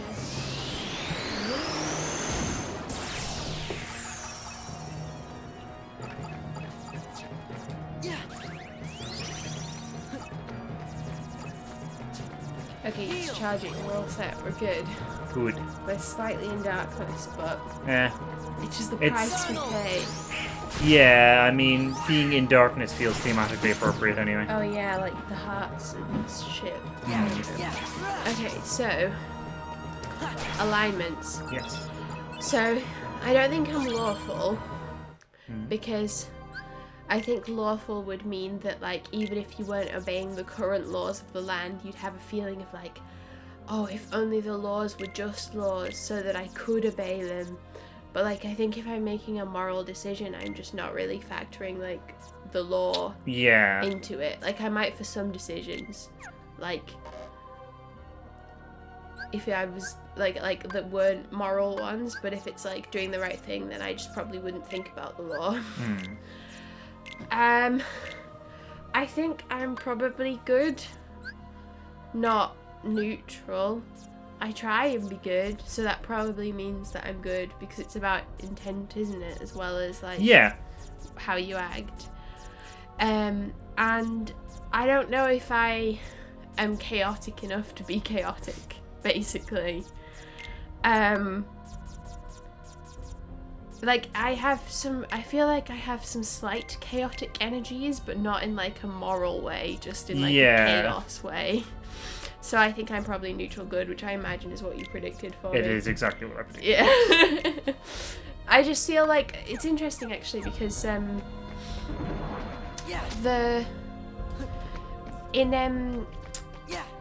Xanathar's one of the like expansion books, they have a random alignment table which skews very heavily, which skews people mostly to true neutral and then to like I can't remember if it's true, and I can't remember quite how it works, but it basically has like equal numbers of neutral evil and neutral good as well. So it has all the neutral alignments as being the most common. Yeah. Which I find really strange because I just don't think that that's how the like shakedown would actually be if you went around checking on people. Yeah. Partly because I hope it wouldn't be, but I just don't think it would be. I think they have true neutral. Overwhelmingly, you'll get true neutral, which I just don't think is like really the case. Yeah. And I think there are much less. I feel like evil alignments would be quite uncommon. Back off. I think neutral. There probably is quite a lot of people who would be classified as neutral, maybe, but not like overwhelmingly so. Yeah. It's just a bit weird to me. It kind of depends how you define lawful as well, because do you define lawful as adhering to the law or like wishing to adhere to the law? Yeah. Because I think there's a distinction there, and it's a pretty important one. It's like the Captain Carrot versus Sam Vimes distinction, right? Yeah. Although Vimes kind of is the law. Yeah. And the law is not Mock. No, he's not. Javert is the law. Javert is lawful. Yes. I love Javert. Anyway, this isn't about how great Javert is, although it should be. It could be, if we believe. So the next one's kind of a weird one. Cool. It's gone, but it's if you were gonna date one of your characters, yeah, no, I remember. which would it be? And I'm just gonna have to get the thing up again because I've lost it. But so this feels kind of weird because I'm like, I feel like so as much as I like to pride myself on having like a weird and fantastical array of characters that are all so different from each other, they also are all kind of me. Yeah. So it feels a bit weird to pick one of them as like the one that is like a good match for myself. But I can probably have a think through them. Do you have a Yeah. I mean, for you it's easier because you have less that you could actually that would be compatible. That's true, actually. Yeah. Because you have to pick one of the girls. Yeah. Ha ha ha. Laughs in chaos. But yeah, so who would you pick? I mean, it's pretty easy for me. It's 100% Morgan. I thought it would be Morgan. Because like, so Morgan is the character I played in the campaign in which we battled Anti-Ethel. And like, Morgan definitely has a lot of me in her, so it does feel a bit weird, but like, she, go on. Yeah. But also like, she's just generally quite sweet and like, kind of, I feel like on some level we would just get on well. Now, the obvious problem is that like dating Morgan would be very confusing and distressing in a number of levels because she has a complicated life, as D&D characters so often do, and a very intimidating family in particular. She has a worrying circle of friends. Well, that too is actually, yeah. But I was more thinking of how trigger happy her like ex-military dad is. Oh yeah. Yeah. So okay, let's have a think. So I wouldn't want to date the ranger character that I spoke about already, just because like she doesn't like people, so that's like there's no point.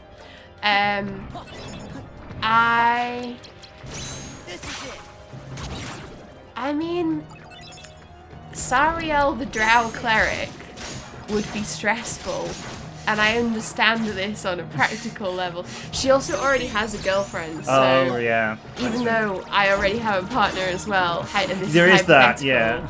But I might pick, and this is a bit weird because this isn't a character that like I've played a lot or recently, but I did have a character that was a tiefling cleric of Sune, the goddess of beauty, called Arda, and maybe I would pick her just because she's like kind of nice. Like, yeah, I don't know. I mean, that is appealing. Just nice. She's hot and she's nice. Like, those and are she's two a life cleric. good things to have in a partner. Like, she can heal my ills. like, I feel like that's pretty good. That's a pretty Yeah. sweet deal. But like to be honest, if I played her more than once, because I think I only played her for like one adventure, she probably would have developed some horrible personality quirks that would like put me off her. She is quite vain, actually, a little bit vain. But it's like for religious reasons, so you can't really fault her on that, can you? Does she think this song is about her? I mean, probably. So, I don't know. Maybe Sariel the Drow cleric then. I do love Drow. Like, Yeah. I feel like maybe I wouldn't be being true to myself if I didn't pick the one that's a Drow. You wouldn't pick Hijinks, no? Oh god, no. or Sylviel. Yeah, well, no, I kind of took Sylviel as red, to be honest. Sylviel is terrifying. She loves murder. So that's probably not a great like foundation for love. Whereas Hijinks is just like chaos incarnate. Yeah, it's interesting because although I was talking about how I like find chaos difficult, they are both definitely chaotic characters Yes, that that's I true. have played and played them as chaotic. Yeah, Like Sylviel was full chaotic neutral edgelord. yeah. To the point where some people were like, so I think it was mentioned that she was neutral, and I was like, yeah, she's neutral. She's not evil. She doesn't mean anything by it. It's all just. She had her moments. Yeah. She had some good stuff. Semi-grudgingly in some cases. Okay, well, anyway. So this is an interesting one. Is there a character you want to play but haven't had a chance to play yet? Loads. Yeah. Absolutely loads. I mean, I know we both definitely have at least one answer for this because a friend of ours was like planning a one-shot in the before times, which we haven't gotten around to. And we both, like, I think actually, like, rolled up our characters for that. We have, yeah. So we both definitely have at least one, and I kind of just always have ideas floating around for characters. Some of them I like use as NPCs, but I do make a distinction between characters I want to use as NPCs and characters I want to actually play. But yeah, there's a few, but I can't think of very many at the moment. I mean, at least one of the ones that I'm like planning on playing at some point, I am like exists as an NPC in my setting as well. You actually probably will run into her at some point. So I also have character. I mean, for one thing, the cleric I was talking about, Ada, I might want to play again at some point because like I like playing clerics, but I've played some similar characters so I don't know if I will, but I did always kind of feel sad that I didn't get to play her more. I also have my character for the one shot who is Draconic Mark. Oh, we're doing some story. Yeah, I forgot about this. I'll come back.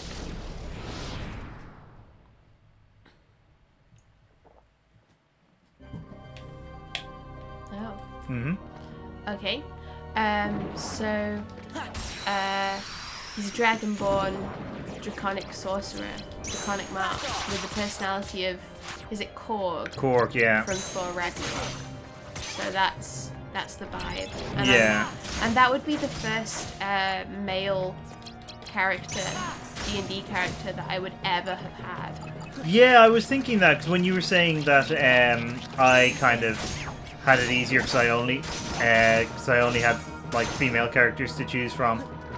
Well, I suppose like I have played male characters. No, I was meaning that not all your characters were like right, were dating options. Yeah. Whereas, although I've definitely played more female characters than male, funnily enough. Why do you think that is? Just because they're the like inspirations that come to you? Yeah, I've never really thought about it. Like it's just I don't think of it as a particularly big deal. Like the gender of a character is just like a fairly incidental detail, just one detail among many, as far as I'm concerned. See, I made a point of playing female characters because most of the people I was playing with, deal with originally, were men, and they would mostly make male characters, which is fine. They didn't all, but I think that's fine because you want to make a character that you can relate to. But that's kind of like, well, then why can't you relate to a woman? But yeah. I get that, like, you might be embarrassed about, like, role-playing a female character in, like, a kind of group setting unless you're, like, very sort of assured of yourself. So not everyone's going to want to do that.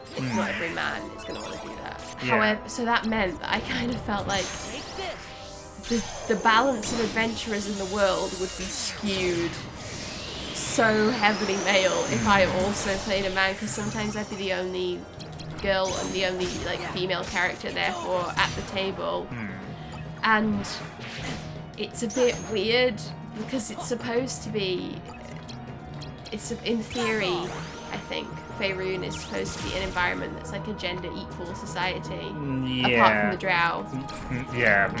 They're their own interesting thing. So yeah, and I would have liked to have played a male character, but I think I was also kind of like, is part of why I want to do that, because I'm used to the idea that like adventurers in stories are going to be dudes, and so is it more interesting therefore to come up with like ladies adventuring? But I don't know. I think that might be one of the reasons why my characters have tended more to be female as well. I have also played a character that was like I was briefly in like a home. This was my bard. I was briefly in like a homebrew setting campaign where in the DM setting, elves like actually didn't have gender. Right. And she was an elf, but I say she because she did use like she/her pronouns. Right. Okay. But was no, because it was all guys again, and so I was like, I don't want to like. Right. Yeah. But so that she wasn't really either though. Yeah. It was like a thing that character did to make non-elves feel more comfortable around her. So yeah, but anyway, I'd like to play Draconic Mark. Yeah, I should say as well, I mean, that one of the one of my characters is one character that I've been playing like for quite a long time is female for a similar reason. The Gabrielle, the cleric I was playing in the Abyss, I made her female because I didn't really have a particular sense of gender either way with her. But I specifically decided because I realized all of the other characters in the party were male. So I kind of wanted to even the balance slightly. It is interesting how this didn't really happen with Gabrielle, but with Morgan, your other character that I've played with, like played alongside you with a lot. How because she had quite a gender neutral name. Yeah. Like got called like every pronoun under the sun. Yeah. Which was a bit strange sometimes. It was a bit odd, and like in my family's campaign at the moment, we have a dwarf who's too glamorous for gender, and I love them so much. But like they get called different things at different times. Yeah, by different people. Yeah. By different like players, I mean. But not by us, because we respect their glamour. I understand. But anyway, but yeah, like. Yeah, the Morgan thing was interesting, and like I get it. Like to begin with, that it takes some adjustment, especially because, as you say, she had like a gender neutral name. But yeah, I like the first couple of times it happened. I'd just be like kind of correcting people just to kind of to remind them. But it kind of kept happening in a weird way with some odd consequences. Well, not consequences, but like it felt very strange. Yeah. especially because that was a campaign where we had like a woman playing a male character as well. Oh, yeah. And I can't remember. I think, to be fair, I think that her character did get called she. I think so, yeah.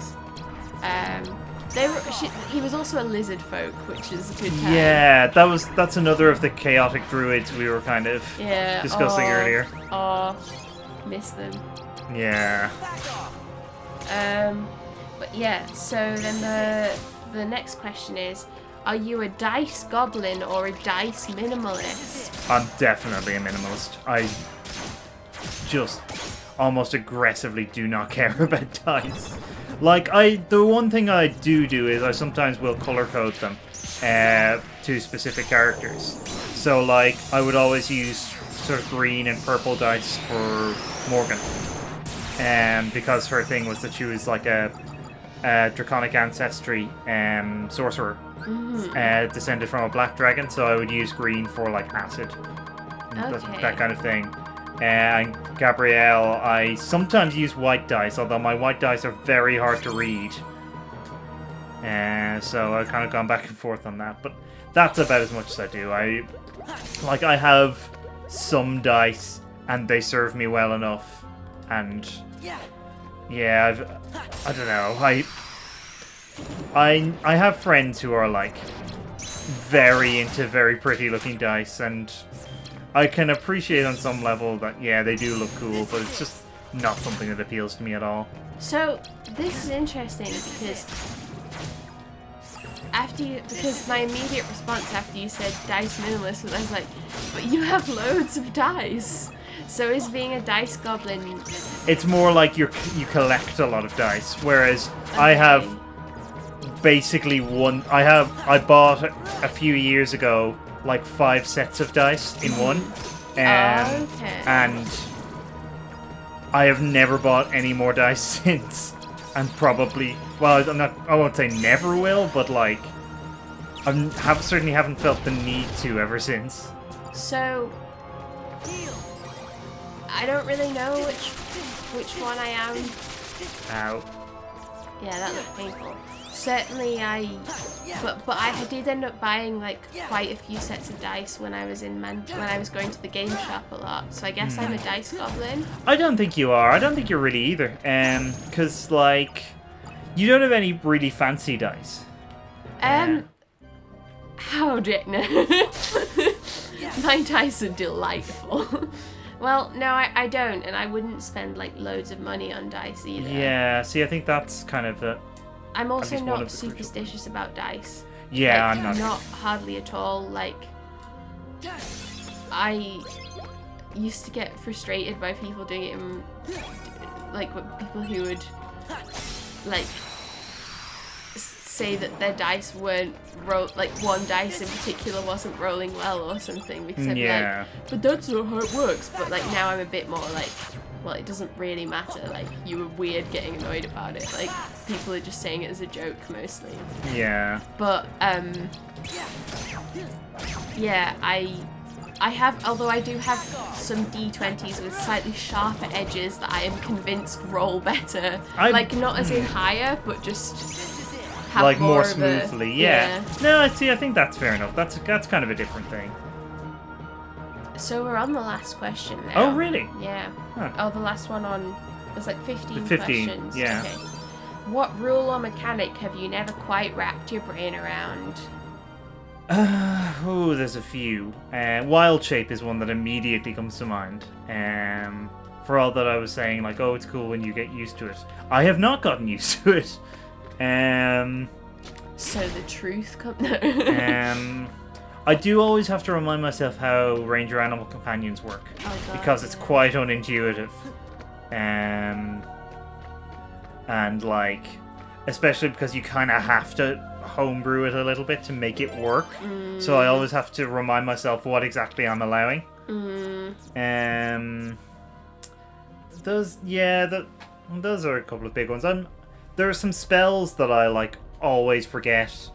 Are they concentration or not, and that kind of thing. But like, I'm not too bothered about that because that's something you can pretty easily look up. Yeah. Yeah, I don't think there's anything that I'm like terrible on. I'm just sad that I wasn't a dice goblin now because I just embraced the goblin lifestyle. But I feel like a true dice goblin would just treasure the like whatever dice they could get their grubby little mitts on, rather than like looking for like luxury, because luxury isn't what the goblin lifestyle is all about. But goblins do like to hoard things as well, so I feel like true. that's kind of collecting dice falls into that. Maybe. But anyway, yeah, so I've already alluded to the fact that I don't understand wild shape, or I find it confusing at least. I haven't like learned to fully understand it, and I homebrew it for the druid that I have been DMing for recently. I also don't understand, I don't like the spells known versus spells prepared. Oh yeah, I'm not a fan. I don't like that, especially I don't like it when they have some like restriction rule about how you work out how many spells you can prepare and how many spells that, you know, like for clerics basically is what I'm thinking. And wizards. I was thinking clerics because I played a cleric, so I've had to try and learn it myself. Yeah, I found when I was playing a cleric, which I'm now referring to in the past tense, I just had like a list of spells that I had, and then from time to time I would swap one out, but like only very rarely if like I decided we needed one. Like going into the big climactic final fight where I decided, oh, it would be nice to have Revivify. Yeah. Hey, do we have any diamonds? Like, I can understand the utility of swapping out spells, but I feel like there must be an easier way to like be able to understand it. It's definitely something I'd like to see streamlined in 6th edition. Yeah. Whenever Whenever it which drops. would probably be a long time, I think. Yeah. Well, 5th edition is very good in a lot of ways. It is, and like it's going very strong. Like there wasn't that long between 4th and 5th edition, but that's because 4th edition didn't go down very well. Yeah. Whereas 5th edition is by far the most successful edition there's ever been.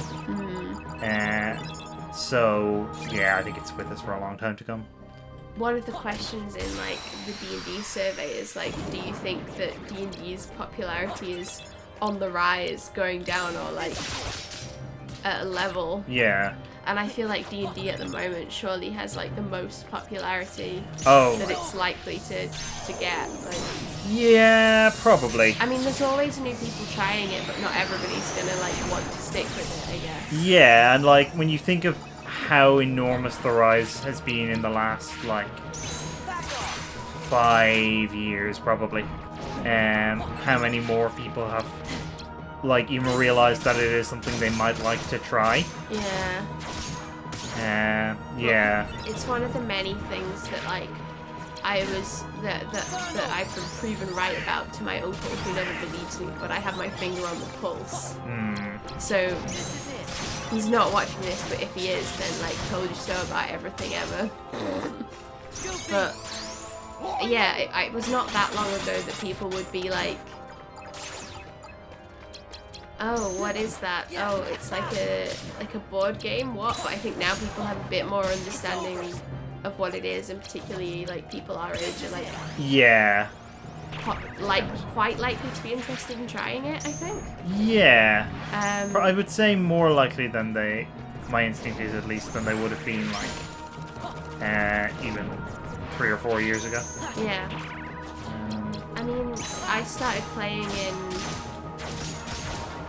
2016 for context, just because I Me too, hadn't, actually. I think anyway it was. I don't think it was. Yeah, no, it would have been 2016. Just like in January of 2016, I think. For me it was like later. It would have been like September. So I feel like that's kind of probably coincides with like when it was like really taking off. I think so. Yeah. I mean, like that's when I think the streaming of D&D was beginning to really take off, and like I think that's certainly what I would attribute a lot of the current success too. Not solely, obviously, but like I think it's been a big contributing factor. Having people be able to actually see the game being played and get into it and that kind of thing. Yeah, and I mean, well, I mean, for the perfect example of that, one of the things that my friend here did when they were helping me make my first character was showed me like a bit of Critical Role. Yeah. Like, so that's kind of the classic thing now, I think, isn't it? Like, I'm sure that a lot of the people I was playing with, that I was playing with in Manchester had like been introduced to the game through, or like regained enthusiasm through like watching. Because I think that's the other thing. I think there were probably a lot of people who like had played earlier editions or had heard of the game before, but with the internet and like with all these kind of streams of it, it's like a renewed opportunity to like indulge in the hobby, isn't it? Yeah, for sure. Yeah. And I hope that like D&D continues to be like reasonably popular. I see no reason why it wouldn't. The only thing I'll still be playing it. Yeah. The only thing I could think of would be another RPG sort of knocking it off its pedestal, but that seems unlikely to me because D&D is so kind of like it sits at the intersection of a lot of different things in terms of RPG design, in terms of it's not too complex, but it's also not too simple. Stuff like that. I do think that at some point people are going to decide that it's cringe if that hasn't happened already. Yeah. And then that will probably put off people from getting involved in it. Just because that seems to happen at some point. There's some kind of... It happens with fandoms because anything that people are kind of like sufficiently enthusiastic about, people will decide is like embarrassing at a certain point, like if you're too earnestly enthusiastic about something. Yeah. And because D&D involves like a lot of the same mechanics as like play, like just like pretend play. Yeah. I think that I can see how how it could fall into the thing where people are like, oh, Super Hulock, that's cringe, and those kinds of things. Yeah. Oh, I hate irony Which I don't so think... much. I hate irony culture so much.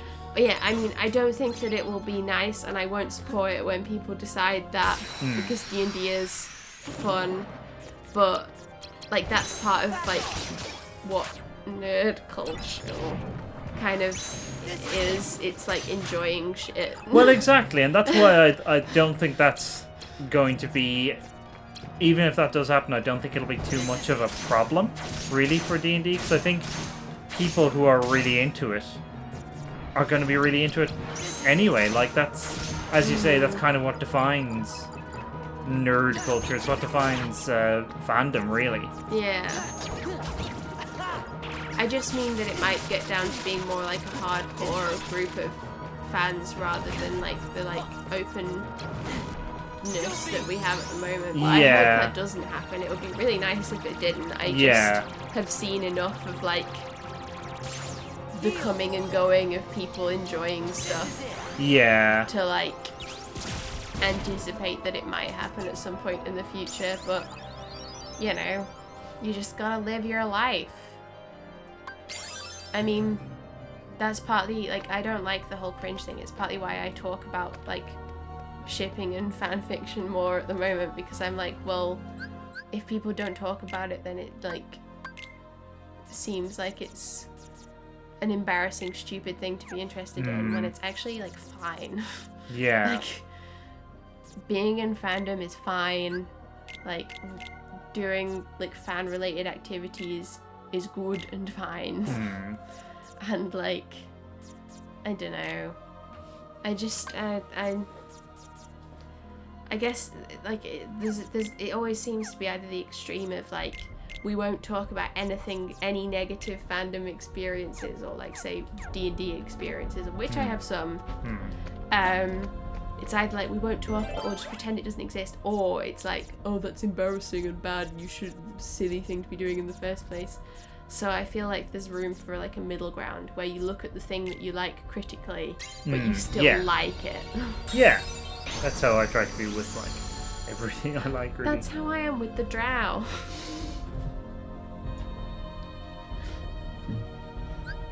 Just, you know, you gotta dream your dreams. And my dream is to be a plant, but also to be a drow. Plant drow. I'm sure that exists. That can be my like original character, do not steal D&D character. Plant drow. Myconid drow. Spore infested drow. Oh yeah. Yes, please. That's what I am, for sure. I know that fungi aren't plants, it's okay. They're plants in the monster manual. Yeah, I think so. I'm pretty sure myconids are, and I'm not going to check, but I'm going to just state that they are. Just using Ragnarok over and over again. Oh, that's nice. It's a good film. It is. Inspiration for Draconic Mark. Also, the other inspiration for Draconic Mark is the words Draconic Mark on Morgan's character sheet. That was ages ago. Like, for years I had the idea of playing Draconic Mark. Yeah. Because I just like the idea of being able to be like, hi, I'm Draconic Mark, and this is my Draconic Mark. And like, yeah, it's just perfect, isn't it? It's beautiful. He also has a friend called Drew the Drow. Yeah. I can't remember where Drew the Drow came from. It was something similar. I don't know, it's I think nice. one of us accidentally typed Drew instead of Drow or something like that. If it was that, then it was probably me, because I'm always accidentally typing stuff. It's weird. He's always accidentally typing Drow. Drow. You just look over and you're like, oh, what are you doing, Bethan? I'm just writing up some work for university, and it just says praise lol, like over and over again. Yeah, it's like The Shining. Yeah. Drow. Oh, I love the drow. One of the most underrated things. Well, no, the way that I specifically see them is underrated. Yes. Which is girl boss culture. But I think that like a lot of things about the drow are bad and silly. Yeah. But I love them.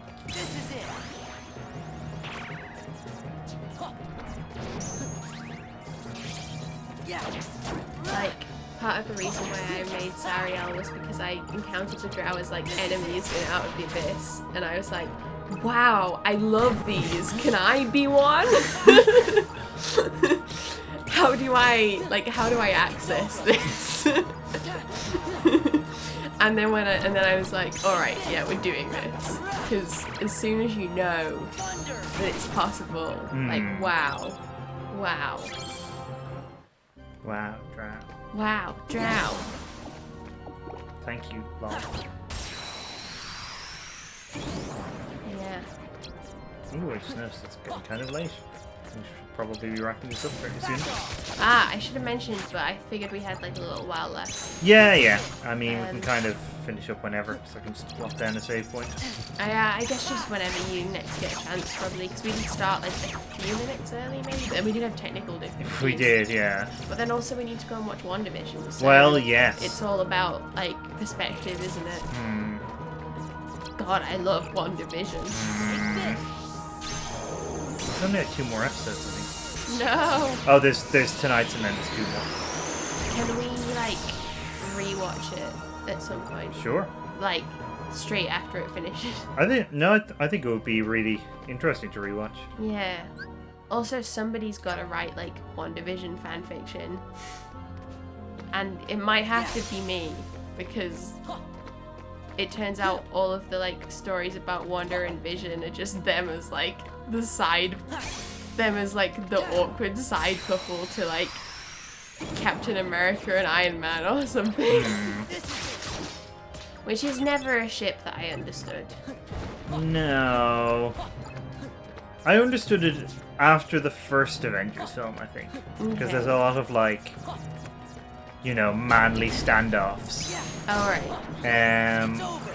But yeah, after that point, it just didn't make a huge amount of sense. I mean, also, once you've got Bucky, like, if you're one to ship Captain America with, like, Well, a yeah. lad, and, like, Sam, for that matter. Yeah. Like, there's a lot of, like, stuff. But Bucky's in the first Captain America film as well. He is, but, like, a lot less prominently. He's a lot less. He's not a sad boy in the first Captain America film, so. He's implicitly a sad boy because of, you know, the sadness that happens.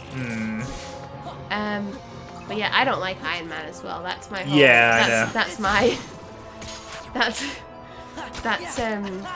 that's my secret motivation for this, in case anyone was wondering.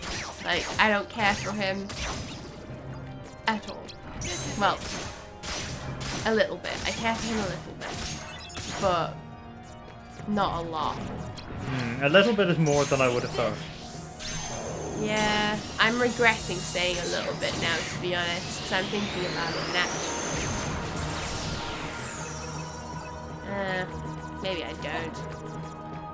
But then I didn't care about Vision at all, and now I'm like, Vision's like shot up the ranks recently, so I mean that's not gonna happen for Iron Man, because like. Well, no. But if a good media comes along, then... I mean, you haven't seen Iron Man 3, have you? No. Iron Man 3 is really good. Okay. You should watch it at some point. I'll watch it at some point. I also struggle when I see Gwyneth Paltrow in anything.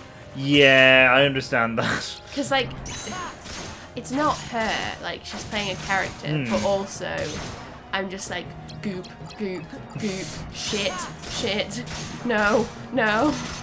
And, like, it just, like, sets me on edge, you know? And that's going to be difficult even if I, like, rewatch films that she's in that I really like. Like, I like The Royal Tenenbaums. Oh, yeah. Oh, I forgot she was in that. Yeah. She's good in that. Yeah. She's good. She can... It's just... You know. I also like the clip of her forgetting she's in Spider-Man. That's good. Oh yeah. Oh, that's a classic. Yeah.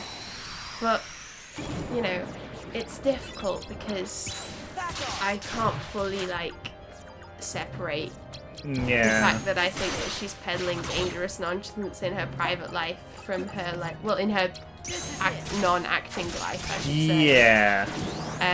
From like seeing her in the movies and stuff.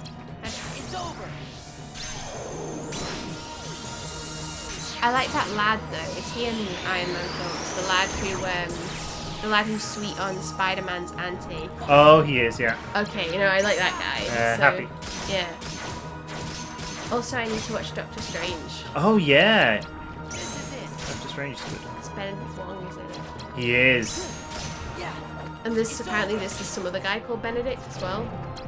Oh, I don't even know who that would be. But yeah. Primarily Benedict Wong. That's yeah, I do. I wanted to watch Doctor Strange when it was out as well, but I didn't get a chance to. I hear it is visually pretty. It is, yeah. Just like Shning. Oh yeah. Well, not similar to Shning, but like similar levels of like, wow. Well, I mean, that's saying a lot. That's true. I don't want to raise my expectations. Yeah. But, yeah.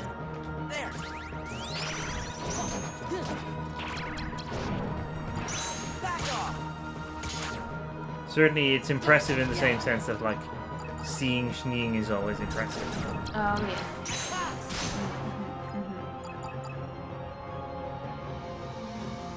Like... Wow. Him little face. Love oh yeah, there's a treasure chest. Good God, a treasure chest. Oh, a thing I'll never use. Yay! I mean... We are pretty close to the end. If it wasn't fairly evident. I've just been I'm just along for the ride. I don't know where this journey is gonna end. No. I'm just here for the company and to like try and pass on some brain cells to the boys. Oh yeah, well, it's a not- noble goal, but It's not going well. Like I have to tell you, it's been. It's rough. It's it's an uphill struggle, I can imagine. It really is. It really is. Yeah, I'll see can I find a fight. And if not, I'll just plop down a save point in the next room. Whee! Anyone cruising for a bruising? Sora. I mean. Oh, hello. Oh. And a Twilight. No, Sora's just generally cruising. Oh my god. Is he not a bit young? Well, he's been through a lot. He's had to grow up very quickly. Oh no. That's not how that works.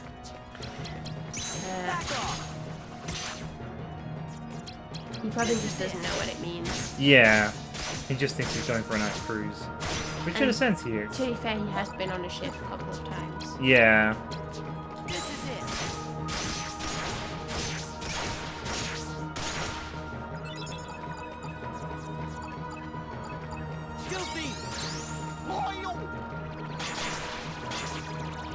Does Monstro count as being on a ship? No. There's a ship in Monstro. So that counts because there's a ship there. Oh, yeah, I suppose. Just very briefly and not actually moving. Don't do into my web of words.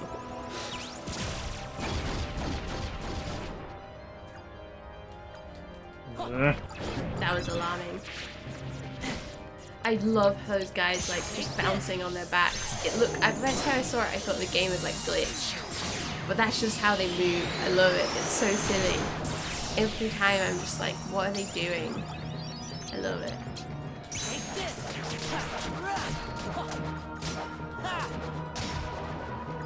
They're just freaking out.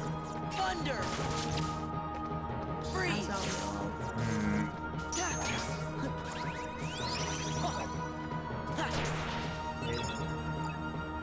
I'm interested that it seems like there actually is more than one girl. It's just there wasn't more than one girl in Sora's past. Yes, that is correct. Because I thought that maybe like he was just misremembering and Naminé just didn't exist.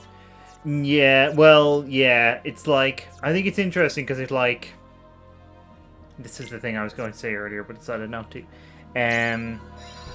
Because the game seems like it's just doing some kind of weird retcon.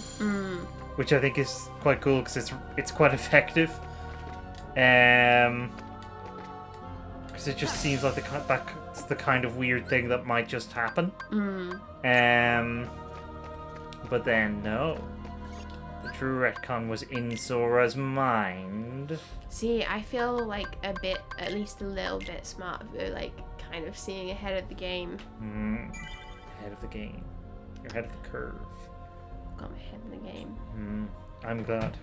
I've and been my heart in the song. Ah, good. I was hoping you would. Okay, so we will be back on. Yes, we will be back on Monday. This week, although we will be changing that slot. With some more Persona 5 Royal. All going well. And then on Wednesday for some more Fire Emblem Radiant Dawn. And then back with this to confront some black-coated friends next Friday. Yep. This day week. But yeah, thanks for joining.